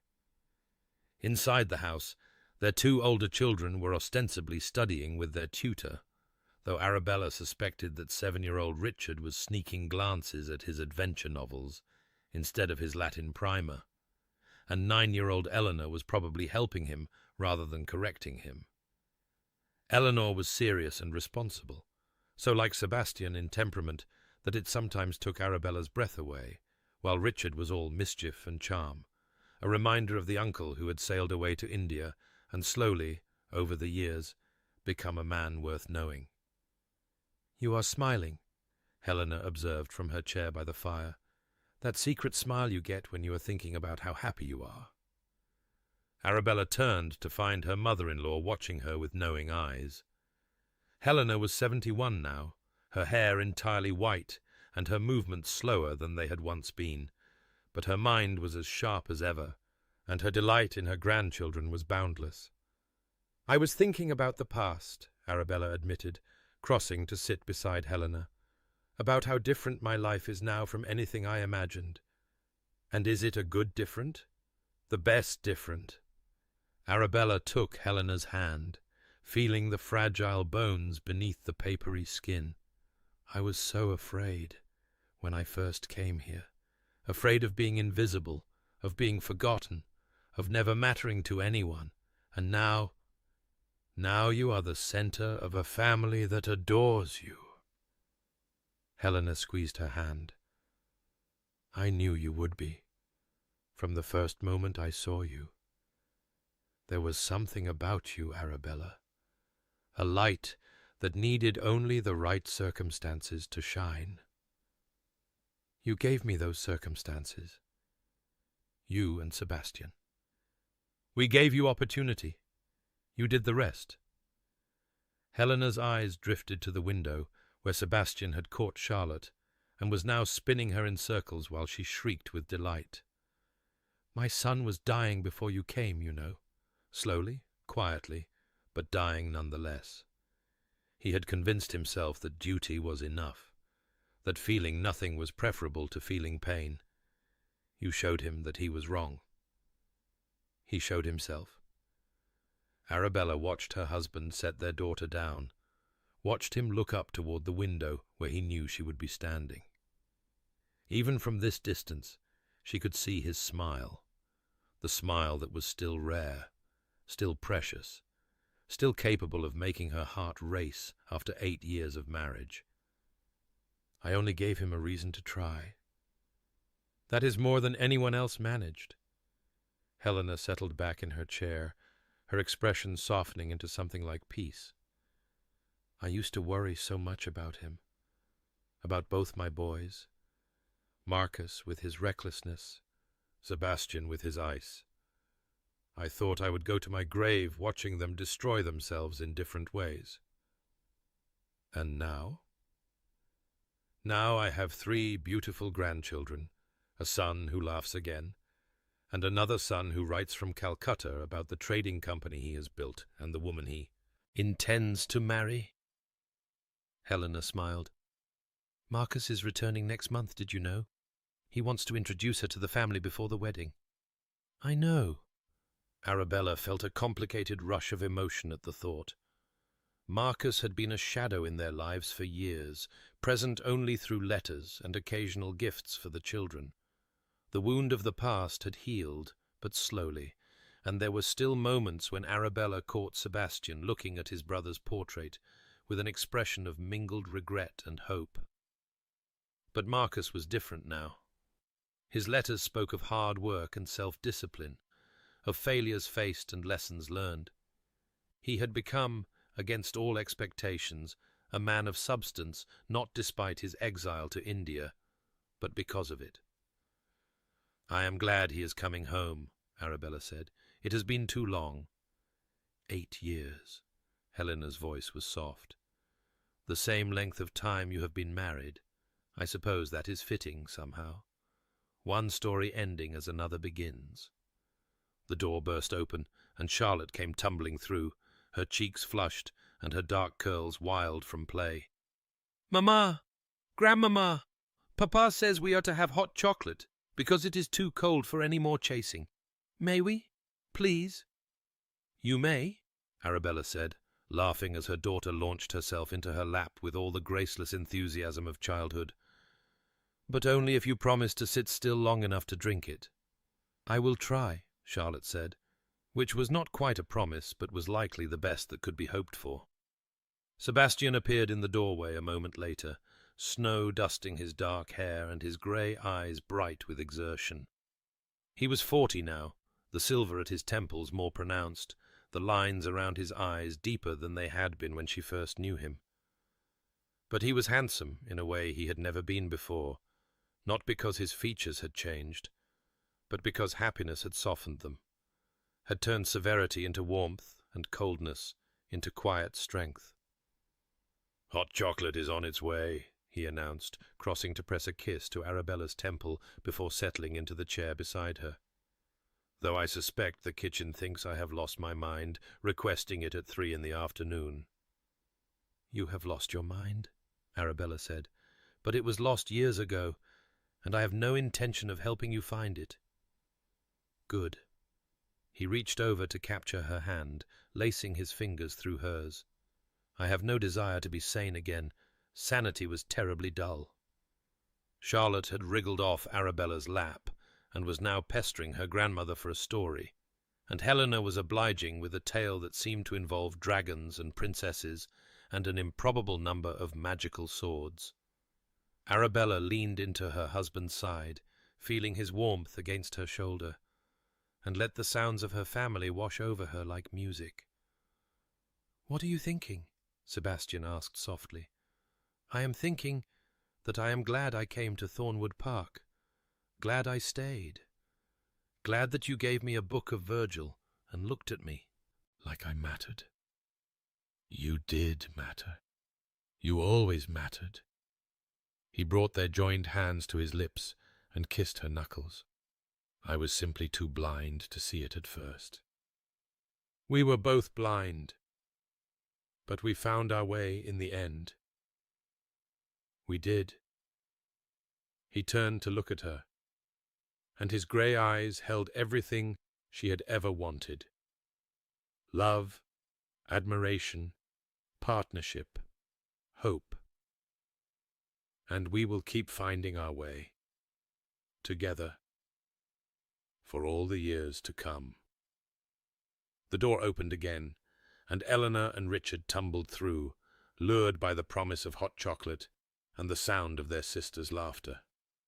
The room filled with noise and chaos, with the warmth of family and the promise of the future, and Arabella felt her heart expand to hold it all. She had come to this house as a companion, an afterthought, a woman with no prospects and no expectations. She had fallen in love with a man who had forgotten how to feel, and she had helped him remember. She had become a duchess, a wife, a mother, and in the process she had become herself, not invisible, not insignificant, not lost, found, seen, loved. And as her family gathered around her, as the fire crackled and the snow fell, and the old house creaked with the weight of all its memories, Arabella closed her eyes and offered a silent prayer of gratitude for all of it, for the strange proposal that had started everything, for the mother who had asked the right question, for the Duke who had frozen in a way that told her everything she needed to know. "Which one?" Helena had asked. And in the end the answer had been clear. The one who saw her, the one who waited, the one who learned to love, Sebastian, always Sebastian. She opened her eyes and found him watching her, a small smile playing at the corners of his mouth. "I love you," she said simply. "I know." His smile deepened. "I love you too, more than I knew was possible, more than I deserve." "You deserve everything," she said, "and I intend to spend the rest of our lives proving it to you." "That sounds like a threat." "It is a promise." He laughed and pulled her close, there in the chaos of their family, and Arabella rested her head on his shoulder and let herself be perfectly, completely, impossibly happy. Outside the window the snow continued to fall on Thornwood Park, covering the garden where they had argued, the terrace where they had first confessed their feelings, the paths where she had walked in confusion and emerged in clarity. It was a beautiful view, a winter wonderland, but Arabella did not need to look at it to know it was there. She had everything she needed right here. A family, a home, a love that had grown from impossible beginnings into something that would last forever. And that, she thought as her husband's arms tightened around her, was the only ending this story had ever needed.